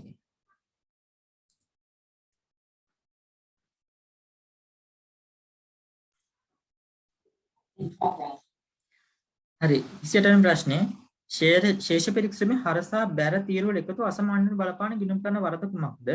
දුන්නට්ටම් 500ක් ලද වට්ටම් ගිණුමට බැර කර ණය ගිණුමට හර කිරීම 12000 ගැනුම් ඉන්වොයිසිය සම්පූර්ණම ගිණුම් පොත් වලින් මගහැරී තිබීම ලද ගෙවල් කුලී 2500ක මුදල් ගිණුමේ නිවැරදිව සටහන් කර ගෙවල් කුලී ගිණුමට බැර කර තිබීම ණයටගත් 20000ක බඩු තොගේ උපකරණ ගිණුමට හර කරන ණය හිමි ගිණුමට බැර කර තිබේ. මේවා ගිණුම් කරන මේවා දිස්තරහන් විදිහට මතක දැනගන්න ඕනේ. දිස්තරහන් ටික දැනගන්න ඕනේ. එතකොට ශේෂ පෙරික්සොමේ සමහර කේව ශේෂ පෙරික්සොමේ අනාවරණය වෙන වැරදි තියෙනවා. ශේෂ පෙරික්සොම අනාවරණය වෙන්නේ. ශේෂ පෙරික්සොම අසමාන නම් ගොඩක් වෙලාවට අනාවරණය වෙනවා. එතකොට ශේෂ පෙරික්සොමේ අසමාන නම් ගොඩක් වෙලා වැරදි වුණත් අනාවරණය වෙන්නේ නැහැ. එතකොට දුන් වට්ටම් 500 බැලුව බැලමට පේන මේක අසමාන වෙන්නේ ඇයි කියලා. දුන් වට්ටම් 500ක් ලද වට්ටම් ගිනවට බැර කර ණය ගැති ගිනුම. දුන් වට්ටම් නම් කොහොමද වෙන්නේ? දුන් වට්ටම් හර ණය ගැති බැර. දුන් වට්ටම් හර ණය ගැති බැර. දුන් වට්ටම් හර ණය ගැති බැර වෙන්න ඕනේ. ලද වට්ටම් ගිනුමට බැර කර අදාළ නැති හරි. දුන් වට්ටම් වෙන්න ඕන. දුන් වට්ටම් හර එක ගිනුමක් හර අනිත් එක බැර වෙන්න ඕනේ. දුන් වට්ටම් හර ණය ගැති බැර වෙන්න ඕනේ. ඒතර හර එකක් හර වෙනවා අනිත් එක බැර වෙන්න ඕනේ. වටිනාකම. එකක් හරන එකක් බැර වෙනවා මුකුත් ප්‍රශ්නයක් වෙන්නේ නැහැ ශේෂ පෙරික්සොමේ තුලණයට. හරිද? ඒ වගේම මේක වෙලා තියෙන මොකද්ද? ණය ගැති ගිණුමට හර කරලා ණය ගැති හර කරලා ලද වට්ටම් බැර වෙලා. එහෙනම් එකක් හර වෙලා එකක් බැර වෙලා එහෙනම් අනාවරණය වෙන්නෙම නැහැ. ප්‍රශ්නයක් නැහැ. සමාන වෙන්නේ නැහැ. 28 10000 ගැනුමේ සම්පූර්ණ පොත්වල. පොත්වල ඇවිල්ලාම නැහැ. කියන්නේ ගැනුම් 18000කින් හර අඩු වෙලා. ඒකිනු ගිණුම් ආවරණය වෙන්නේ නැහැ. ඒකව දන්න ගැනුම් ඉන්වොයිස් එක වගේ මග හැරුණොත් එහෙම ගිණුම් හරට බැරට තුරන්ට බලපාන්නේ නැහැ. අසමානතාවයට බලපාන්නේ නැහැ. ලාද ගෙවල් කුලී 2500 මුදල් ගිණුම නිවැරදිව සටහන් කර ගෙවල් කුලී ගිණුමට හර කර තිබීම. ලාද ගෙවල් කුලී 2500 මුදල් ගිණුමේ නිවැරදිව සටහන් කර ගෙවල් කුලී ගිණුමට හර කර තිබීම. එතකොට ගෙවල් කුලී ලැබෙනකොට දන්න මුදල් සල්ලිලා අච්චු ලැබෙන මුදල් පොත හර ලාද ගෙවල් කුලී ගිණුම බැර ආදායම. මුදල් පොත හර වත්කම් වැඩි වෙනවා ආදායම වැඩි වෙනවා. මුදල් පොත හර ලාද ගෙවල් කුලී ගිණුම බැර මුදල් ගිණුමේ නිවැරදි සටහන් කරලා ලද ගෙවල් කුලී මුදලුත් හර වෙලා ලද ගෙවල් කුලී බැර වෙන්න ඕනි එක ආදායමක් විදිහට වෙන්න ඕනි එක අරේ හර වෙලා මුදල් පොතේ හරි ඒ වගේම මෙහි බැර වෙන්න ඕනි එක බැර වෙන්නේ නැතුව ගිහිල්ලා අර පැත්තට හර කරලා දාලා මොකද වෙන්නේ? එහෙ දැන් තරාදිය මොකද වෙන්නේ? තව බාරක් යට ගිහින් මේවා බැර පැත්තේ අනිත් පැත්තේ කියන්නේ මුදල් පැත්තේ මේ පැත්ත දෙපැත්තට ගත්තට පස්සේ මෙහෙම දෙපැත්තට ගත්තට පස්සේ මෙහි පැත්තට දැම්ම එකක් මේ පැත්තට නෝන තව එකක් මේ පැත්තට එක දාන්න නැතුව ගිහිල්ලා මේ පැත්ත දාන්න මොකද වෙන්නේ? මේ පැත්ත තව වැඩි වෙනවා මේ පැත්ත අඩු වෙනවා. එහෙනම් මොකද වෙන්නේ? ශේෂ පෙරික්සම අසමතාවයට බලපානවද? ඔව් 28 පැඩු වෙන පේනවා. තුන්වෙනි උත්තරේ 28 උත්තරේ 3. මේකේ හතරවෙනි ප්‍රශ්නේ හතරවෙනි පිළිතුර බලමු අපි. ණයට ගත් 20000ක බඩු තොගය උපකරණ ගිණුමට හර කර ණය හිමි කිරීමට බැර කරලා. ගිණුම් තියපු විදිය වැරදි.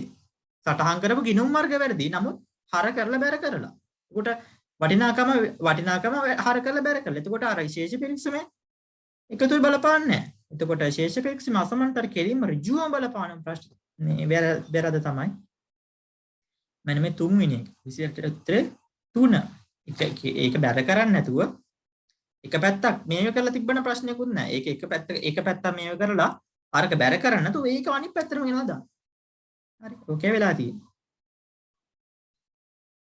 29 මේවා විනිශ්චිත ගිණුම් වැරදි නිවැරදි ගිණුම් අනිවාර්යෙන් බලාගෙන යන්න.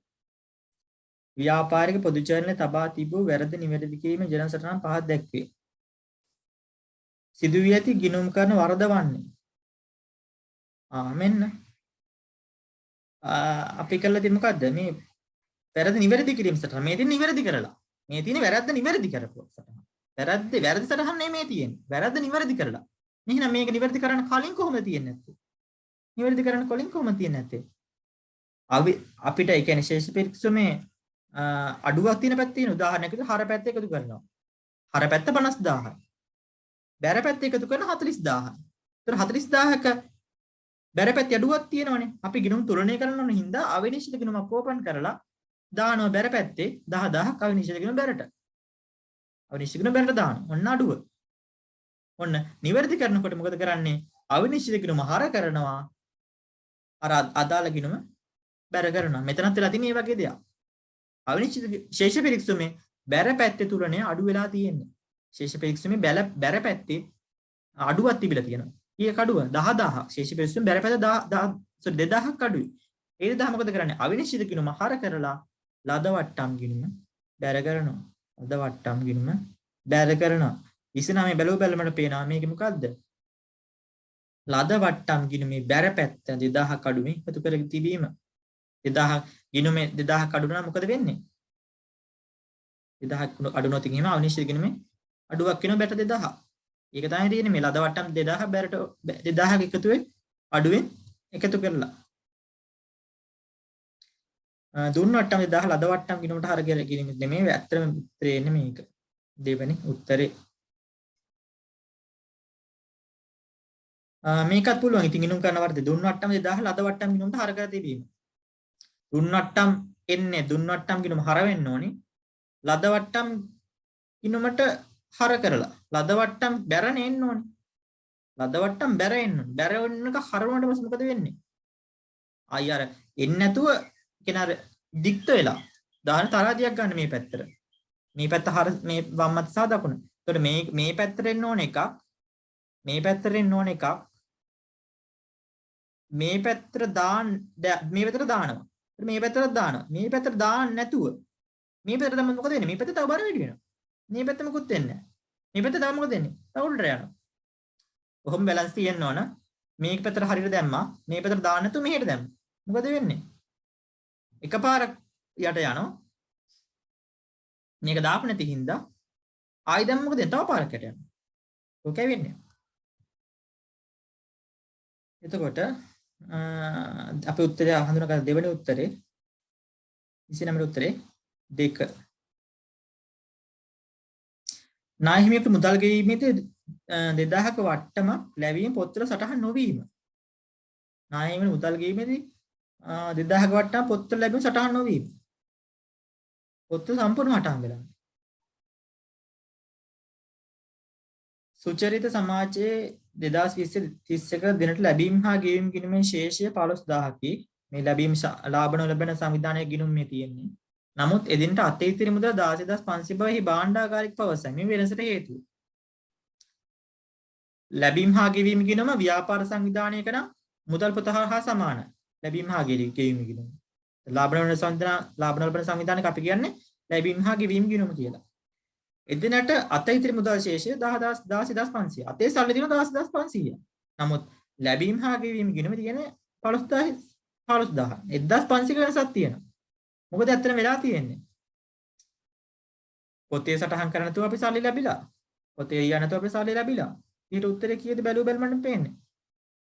4 මුදලින් ලැබී ඇති. එහෙත් දෙසැම්බර් 31 වෙන වෙතෙක් සටහන් කරන මේ සමාජික මුදල් ආදායම. සමාජික සල්ලි ගෙවලා සල්ලි වලින් ගෙවලා මුදලින් ගෙවලා නමුත් පොතේ ලියලා නැහැ. වෙලා තියෙන්නේ. අපි යමු 31 සහ 32 ප්‍රශ්න වල නිෂ්පාදන පිරිවැය ආශ්‍රයෙන් ප්‍රශ්න අහදී නිෂ්පාදන පිරිවැය. දැන් නිෂ්පාදන පිරිවැය ගොඩක් වෙලාවට ගණනය කරන්නේ ව්‍යාපාරයක භාණ්ඩ නිෂ්පාදනය කරන ව්‍යාපාර. භාණ්ඩ නිෂ්පාදනය කළ විකුණන ව්‍යාපාර. එතකොට නිෂ්පාදන පිරිවැය කොටස් දෙකකින් තියෙනවා ප්‍රාථමික පිරිවැය සහ නිෂ්පාදන පොදු කාර්ය පිරිවැය කියලා.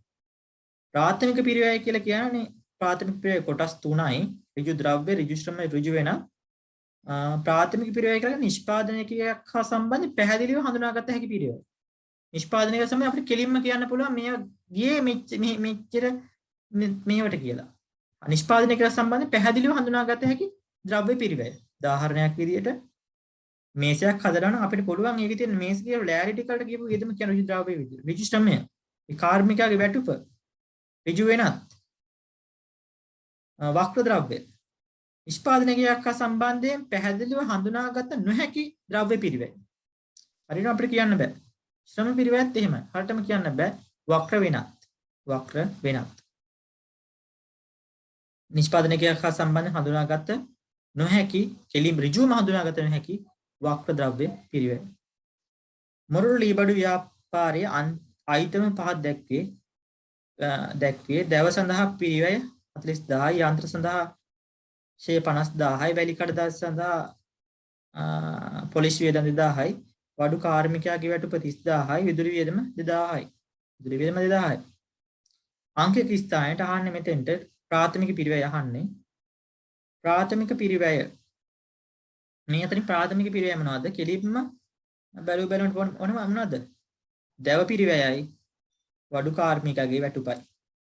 දැව පිරිවැය වඩු කාර්මිකයාගේ AD උත්තරේ 31ට උත්තරේ 2 AD 32ට අංක 2 මෙතෙන්ට ඕනේ දේ අහන්නේ. මෙතෙන්ට වක්‍ර වෙනත් මොරටුනි පිරිවැය අහන්නේ. වක්‍ර වෙනත් මොනවද? මේවරි ප්‍රාථමික පිරිවැය කොටසක් දැව යන්ත්‍රශය එනවද? ඔව් යන්ත්‍රශය අපිට හඳුනා ගන්න බෑ. වක්‍ර වෙනත්. වැඩි කඩදාසි පොලිස් වියදම හඳුනා ගන්න බෑ. ඍජු වඩු කාර්මික වැටුප හඳුනා ගන්න පුළුවන්. විදුලි වියදම හඳුනා ගන්න පුළුවන්. එහෙනම් උත්තරේ තමයි මෑණි 5000 සහ 2000 එකතු කීයද? 7000. 32ට උත්තරේ 3. මේ විදුලි වියදම නිෂ්පාදනය කිරීම සම්බන්ධව පැහැදිලිව හඳුනා ගන්න පුළුවන්. හරිද? හරි. යමු 33 සහ 34.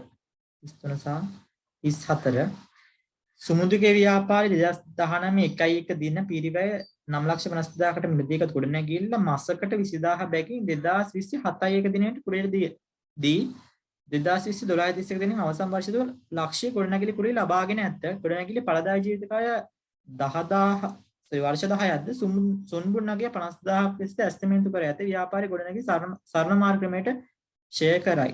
2020 12 දිනෙන් අවසන් වර්ෂයේ ගොඩනැගිලි ෂෙයා දක්වනවා. ගොඩනැගිලි ෂෙයා මොකක්ද නම් ෂෙයා කියලා කියන්නේ? ෂෙයා කියලා කියන්නේ ගොඩනැගිලි ෂෙයා කියලා කියන්නේ.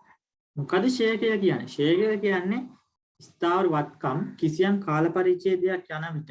ඒ කියන්නේ ඒ භාවිතය සමග ඒ වටිනාකම අඩු වී යාම. ස්ථාවර වත්කම් භාවිතය සමග කාලයත් එක්ක වටිනාකම අඩු වී යාම. ඒකට ගොඩක් වෙලාවට මේ ෂෙයා කියලා කියන්නේ ස්ථාවර වත්කම් වල වටිනාකම වැඩි.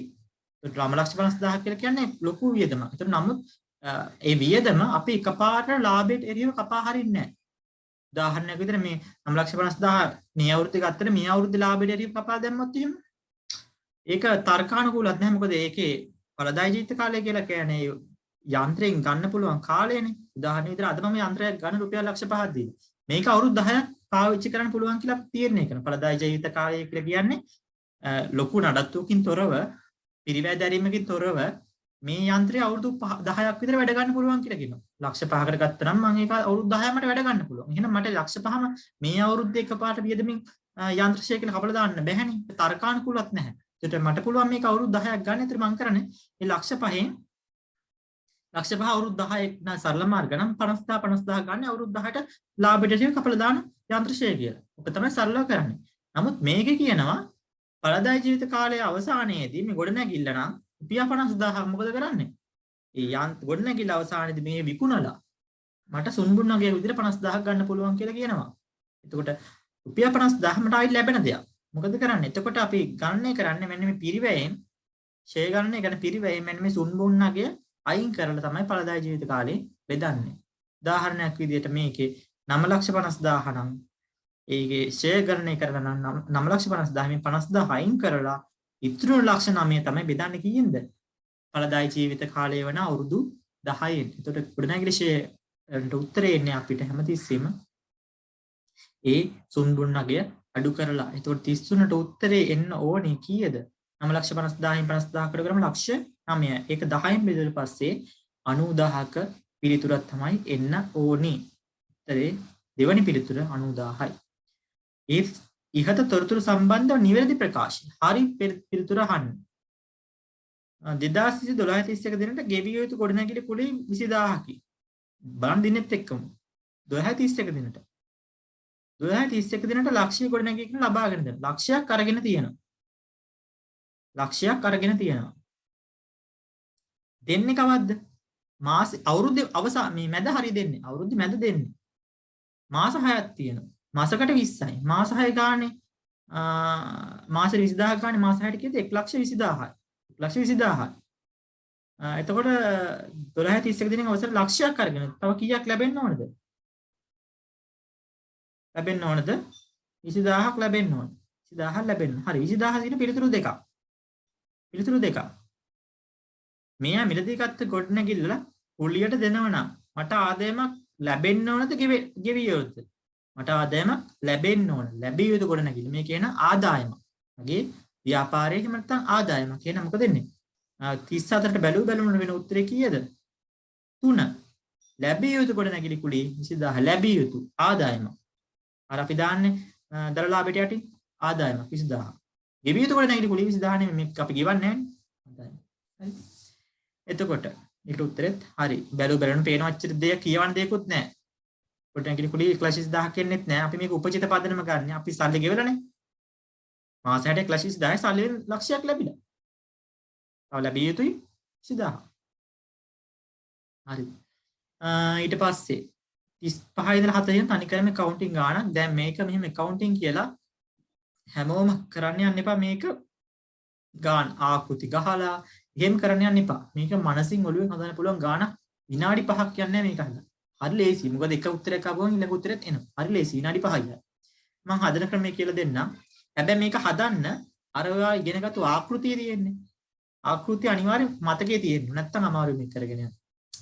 අර ඔයාලා ගහන්නේ ලාභ ප්‍රකාශනය එතනින් ඊට පස්සේ ඔය විකුණුම් පිරිවැය ගන්න විදිය ආරම්භක තොගයේ එකතු කරනවා ගැනුම් අඩු කරනවා ඉතිරි තොගය එතකල විකුණුම් පිරිවැය හොයා ගන්නවා ඒ සංකල්ප ටික ඔළුවේ තියෙනවා සංකල්ප ටික තියෙනවා ඒ වගේම මූලතත්ත්ව ප්‍රකාශනයේ පිරිවැයගේ සමුච්චය සුද්ධාගේ ඒ ටික විතර ජංගම වත්කම් ජංගම නොනවත්කම් ජංගම නොනවකීම් ජංගම වගේ ඒවා එන කැටගරි ටික ඔළුවේ තියෙන්න ඕනේ. එහෙම තිබුණොත් විතරයි මේක වට ලෙහෙසියෙන් හදාගන්න පුළුවන්කම තියෙන්නේ. නැත්තම් අමාරුයි.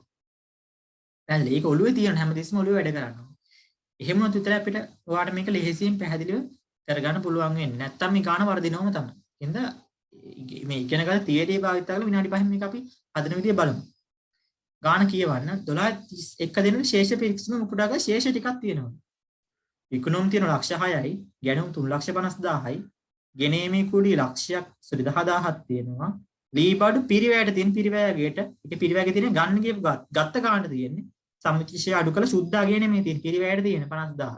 හොඳට කියවන්න මේක සමහර සුද්ධාගේ දෙන්න බැරි කමක් නැහැ. දෙන්නත් පුළුවන්. එහෙම දුන්නොත් සම්මුතිශය එකතු කරලා පිරිවැය හදාගන්න දැනගන්න ඕන. උදාහරණයක් විදිහට හිතන්නකො මෙතන සුද්ධාගේ දී තියෙන රුපියල් 40,000 කියලා. මේ යටින් දෙන සම්මුතිශය වෙන් කිරීම 3,000යි. එහෙනම් අර 40,000ට 3,000 එකතු කරලා තමයි පිරිවැය හදාගන්න ඕන. හරිද? ඒ පොඩ්ඩක් ඔළුවේ තියෙන්න ඕන. ආරම්භක තොගයක් තියෙනවා 2021 එක දිනට මේ ආරම්භක තොගය 20000යි ණය ගැති 35000යි ජංගමවත්කමක් විදුලිය 15000යි 100,000ක බැංකු ණයක් තියෙනවා ලක්ෂ 6යි ඒ පොලිය මතක තියෙනවනේ පොලියක් බැංකු පොලියකුත් තියෙනවා පොලිය කිය 10 60,000 ඒක ඔළුවේ තියෙනවා ටක් ගාලා ගාන කියනකොට ටච් වෙන්න ඕනි ප්‍රචාරණ වියදමක් තියෙනවා 32000යි බෙදා හැරීමේ වියදම මුදල් ශේෂය තියෙනවා 7000යි අමතර ආදායම් තියෙනවා 16500ක් ප්‍රාග්ධනය 2021 දිනට ප්‍රාග්ධනය තියෙනවා ලක්ෂ 4 වැටුප්පා විතර 75000 ගෑනලි 50000 ඔන්න ශේෂ ටික ඔන්න අමතර තොරතුරු ටික අතන ගැළපෙලි ටික 2020 12 දින ඉතිරි තොගය අවසාන ඒ කියන්නේ වාර්ෂික අවසානයේදී බාණ්ඩ අරගෙන ණයට හෝ මුදලට ඒ අතරින් 50,000ක තොගයක් විකුණ ගන්න බැරුව තොගේ පිරිවැයට තියෙනවා 50,000 මේ පිරිවැයට තියෙන මේක විකුණු මිල නැහැ පිරිවැයට තියෙන පිරිවැයේ තියෙන ලාභේ නැතුව ඒ කොස්ට් එක ගත්තු කොස්ට් එකටම තමයි තියෙන්නේ 2020 12:31 දිනට ගෙවිය යුතු වැටුප් 15000ක ඒ කියන්නේ උපචිත වැටුප් ඒ කියන්නේ වැටුප මුදලින් සිද්ධ වෙලා වැටුප මුදලින් ගෙවලා නැහැ වැටුප සිද්ධ වෙලා ඒ කියන්නේ වැටුප ගෙවන්න වෙලා තියෙනවා නම් මුදලින් ගෙවලා නැහැ ලී බඩු වාර්ෂික 10% බැගින් සරල මාර්ග ක්‍රමයෙන් ෂෙයා කරනු ලැබේ. ලී බඩු තියනවා ඒක 10% බැගින් සරල මාර්ග. අර කිව්වා විදිහට ඒ කියන්නේ මෙතන ඵලදායි ජීවිත කාලේ බැලුවොත් මේ 10% කියන කීයද? ඵලදායි ජීවිත කාලය රුදු 10යි. 10% බැගින් පිරිවැයෙන් 10% ගෙන් කපාගෙන ආදායමට එරෙහිව. ඕක තමයි ඉතින් ප්‍රශ්න පහක් දීලා තියෙනවා. ලේසි. සමාධිගේ ව්‍යාපාර 12:31 දිනෙන් අවසන් වර්ෂයේ විකිණීමට තිබුත් පිරිවැය තොගේ පිරිවැය විකුණුම තිබු තොගේ පිරිවැය කියන අහන්නේ විකුණුම් පිරිවැය කොහොමද විකුණුම් පිරිවැය කියන්නේ විකුණන බඩු වල විකින්න බඩු ගන්න ගියපු ගාන විකුණන බඩු ගන්න ගියපු ගාන කීයද? ආරම්භක තොගයට එකතු කරනවා ගැණුම්. ආරම්භක තොගයට එකතු කරනවා ගැණුම්. ආරම්භක තොගය කීයද? 20000යි. ගැණුම් කීයද? 350000යි. 20000යි 350000 එකතුව 370000යි. ඒකට එකතු කරනවා අමතර ඒ කියන්නේ භාණ්ඩ ගත්තු ස්ථානයේ ඉඳලා ව්‍යාපාරික ස්ථානයට මොනවා හරි ගේන්න දරපු වියදමක් තියෙනවා ඒක එකතු කරගන්න. ගේන්න එකතු කරගන්නවා. ඒක කීයද? 1000යි. 350000යි 20000යි 350000යි ආරම්භක තොගය කීයද? 20000යි 370000යි මේ 1000යි 371000යි 371000යි 371000යි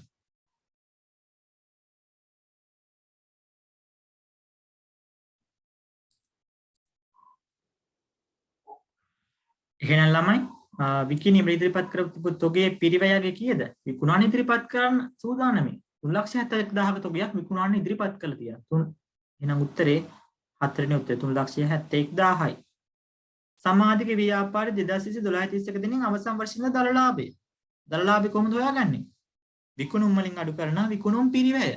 විකුණුම් වලින් අඩු කරනවා විකුණුම් පිරිවැය. විකුණුම් කීයද මේකේ? විකුණුම් ලක්ෂ 6යි. 6 lakh ලක්ෂ 6ක් තියෙනවා. එතකොට විකුණුම් පිරිවැය. විකුණුම් පිරිවැය හොයාගන්නේ මේ විකිණීමට ඉදිරිපත් කරපු තොගයෙන් විකිණීමට ඉදිරිපත් කරපු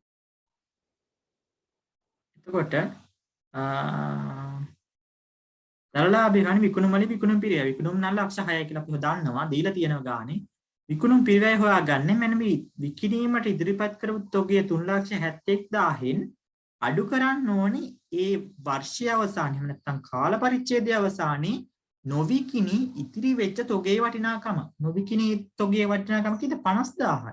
එහෙනම් මෙන්න මේ 371000න් 50000ක් අඩු කරාම අපිට එනවා විකුණුම් පිරිවැය. විකුණුම් පිරිවැය 371000න් 50000ක් අඩු කරාම විකුණුම් පිරිවැය කීයද? 321000යි. 321000යි. අන්න ඒ විකුණුම් වල විකුණුම් ලක්ෂ 6යි එකකින් අඩු කරනවා 321000. 321000 විකුණුම් පිරිවැය. එහෙනම් විකුණුම් වලින් විකුණුම් පිරිවැය අඩු කරාම කීයද? 321000ක් අඩු කරාම ලක්ෂ 6න් 279000ක දර ලාභයක් එනවා. 279000ක දර ලාභයක් එනවා. මම මේ ගණන් හදන්නේ නැහැ. මේක මට හදනම පුරුදු. ඒ කියන්නේ ගණන් දැක්කට පස්සේ ලක්ෂ 6න් 320000ක් අඩු කරාම 279000 කියලා එනවා. ඒක අර ප්‍රැක්ටිස් එකකින් එන්නේ. ඔයාලට පුළුවන් ඇති ගණන් හොදලා පුළුවන් අයට පුළුවන් එන්නේ. මේ කාලයක් කරනකොට ඒක එන ප්‍රැක්ටිස් එකකින්. දැන් මම මෙහෙම කියන්නේ 279000 කියලා. ඒක ඔයාලට පුළුවන් මේක අර මෙහෙම chart අඳින්න ඕන ටක් ගාලා ලියන්න මේ ඉලක්කම් ටික විතරක් දාන ලක්ෂ 6යි ලක්ෂ 6න් විකුණුම් පිරිවැය ගන්න 371000යි sorry 321000යි ඒක අඩු කරලා 279000යි කියලා ගන්න. එතකොට පළවෙනි උත්තරේ 279000යි.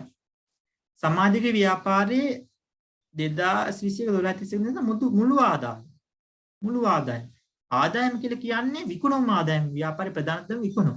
විකුණුම් කියද බලන්න මේක ආදායම් තියෙන්නේ මොනවද?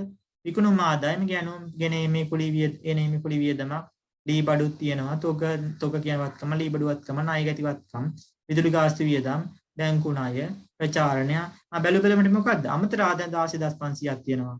අමතර ආදායම් 16500යි මේ විකුණුම් ආදායමයි මුළු ආදායම කීයද? 16500ක ආදායමක් තියෙනවා. උත්තරේ 34 උත්තරේ 4 34 උත්තරේ 416500යි. හරිද? ඊළඟට යමු 38ට සමාජික ව්‍යාපාරයේ 2021 දින අවසන් වර්ෂය සඳහා බෙදා හැරීමේ වියදම්. පරිපාලන වියදම් සහ මූල්‍ය වියදම් වටිනාකම් පිළිවෙලින් දැක්වෙන පිළිතුර තෝරන්න. ව්‍යාපාරික වියදම් වර්ග 3. බැලුව බැලුවන පේන හරිය ලේසි. මොනවද තියෙන්නේ? ඉස්සෙල්ලා බලන්න අපි මූල්‍ය වියදම් වලින් ගන්න. මූල්‍ය වියදම් ටිකයිනේ තියෙන්නේ. මූල්‍ය වියදම් බලමු.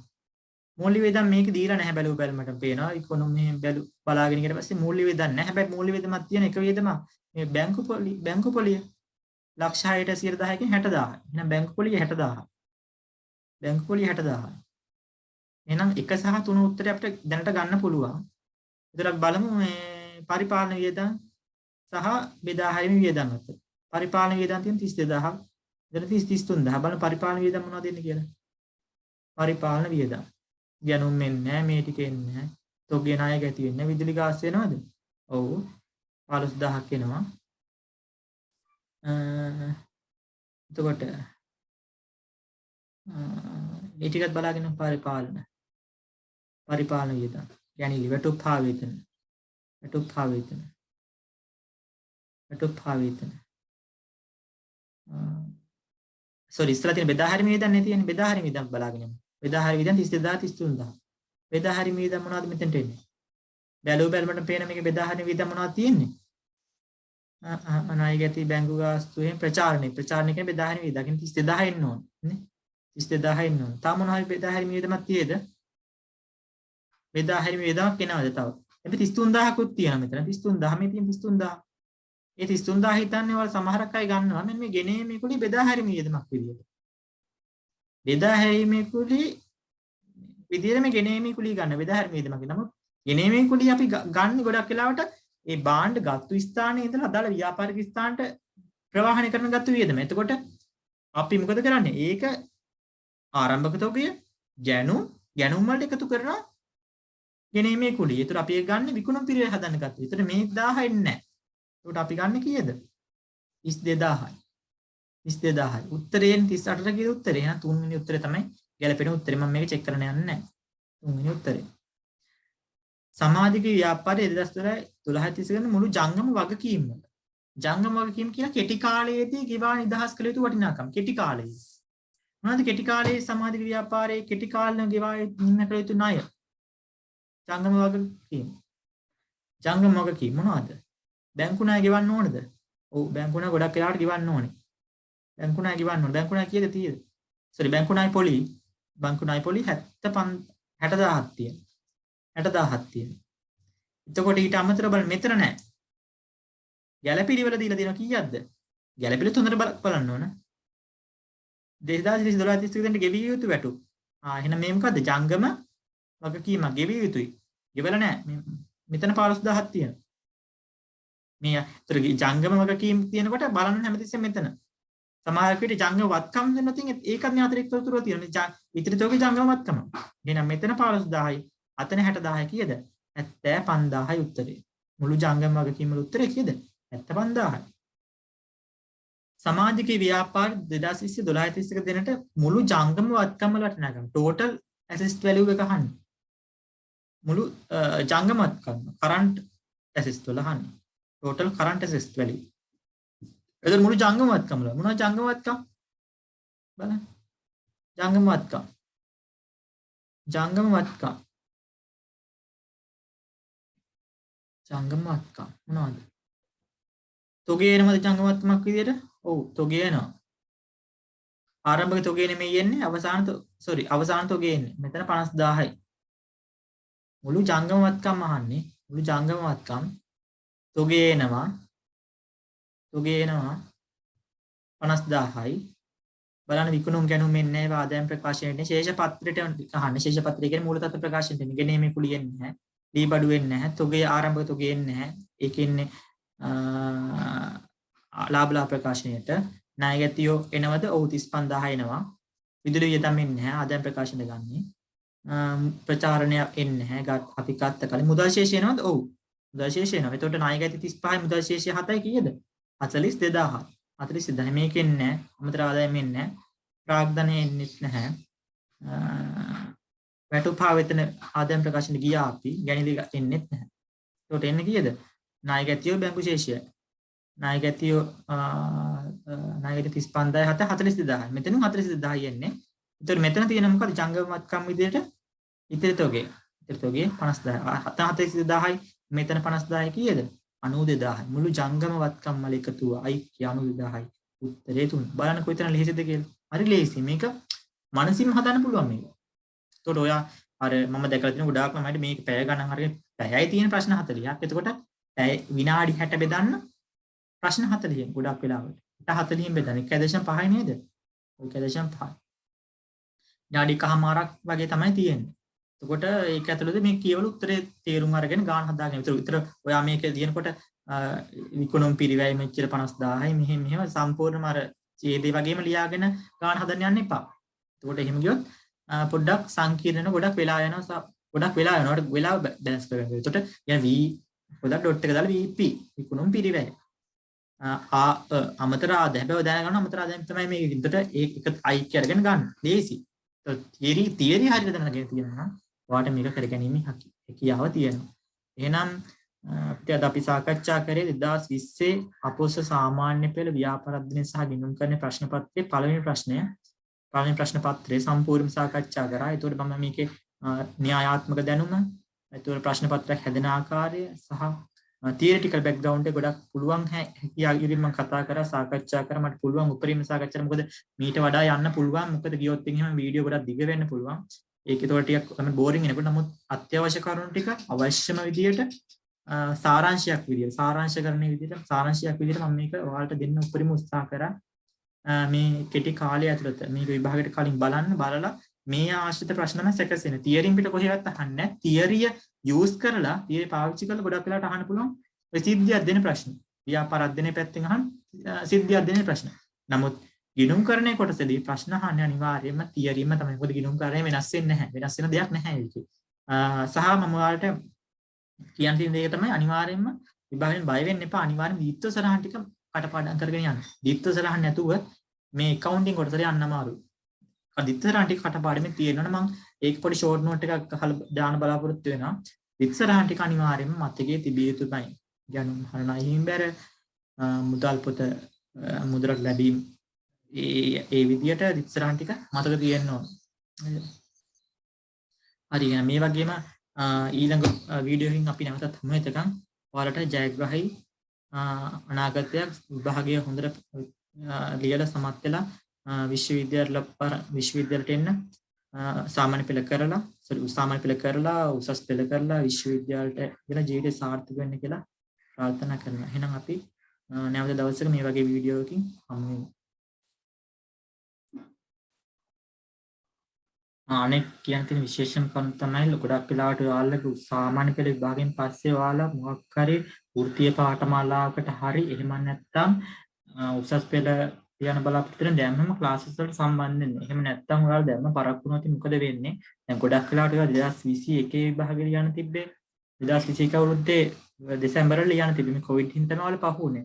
දැන් වෙන අවුරුදු වල නම් දෙසැම්බර් මාස විභාගෙ අප්‍රේල් වල ප්‍රතිඵලත් එනවා. නමුත් දැන් මේ ඉවර ලිව්වට පස්සේ ප්‍රතිඵල වෙන්නේ අගෝස්තු සැප්තැම්බර් වගේ ඔක්තෝබර් වෙන්න බැරි කමක් නැහැ. ඒතකොට කාල සීමාව ඔයාලා ගොඩක් පස්සෙන් තමයි අනිත් ළමයට වඩා ඉන්නේ.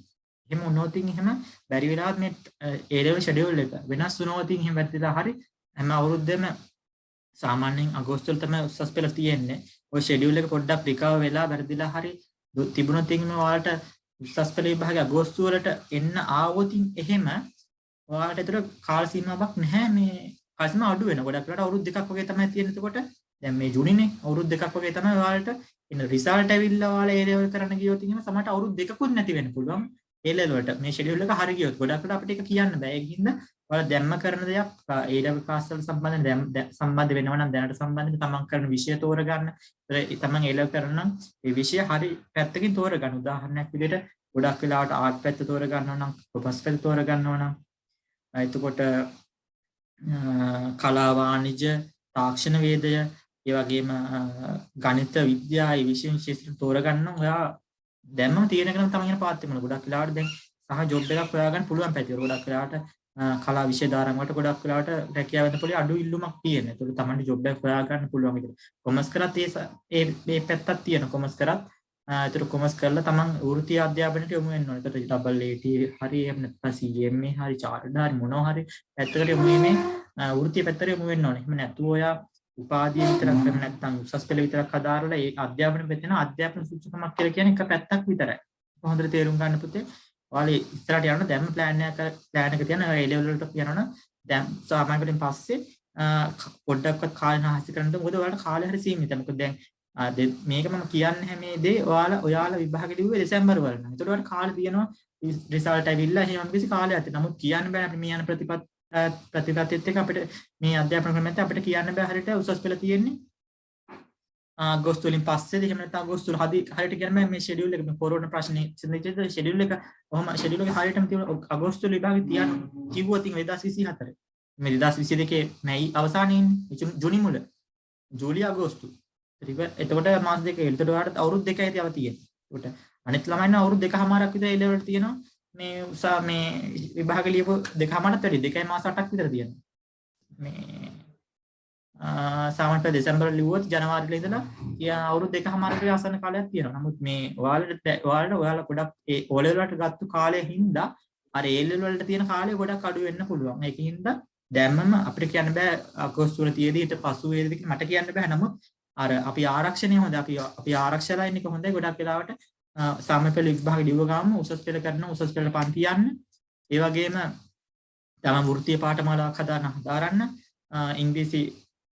ඉංග්‍රීසි හයිටි විශේෂයෙන්ම ඉංග්‍රීසි කියන්නේ එක හැක් අනිත් එක තමයි S2 පේන්න එක හැක් ඉංග්‍රීසි අනිත් එක හයිටි ඔය දෙකම පේන්න ඕනේ. රයිටින් ඉංග්‍රීසි හදාගන්න කෝසස් වලට යන්න කෝසස් වලට යන ගමන් එලෙවල් කරනම් එලෙවල් ක්ලාසස් වලට තියෙන ප්‍රශ්නයක් නෑ. තමන්ට ඒ ඉම්ප්‍රූව්මන්ට් එක හදාගන්න නිකන් ඉන්න එපා.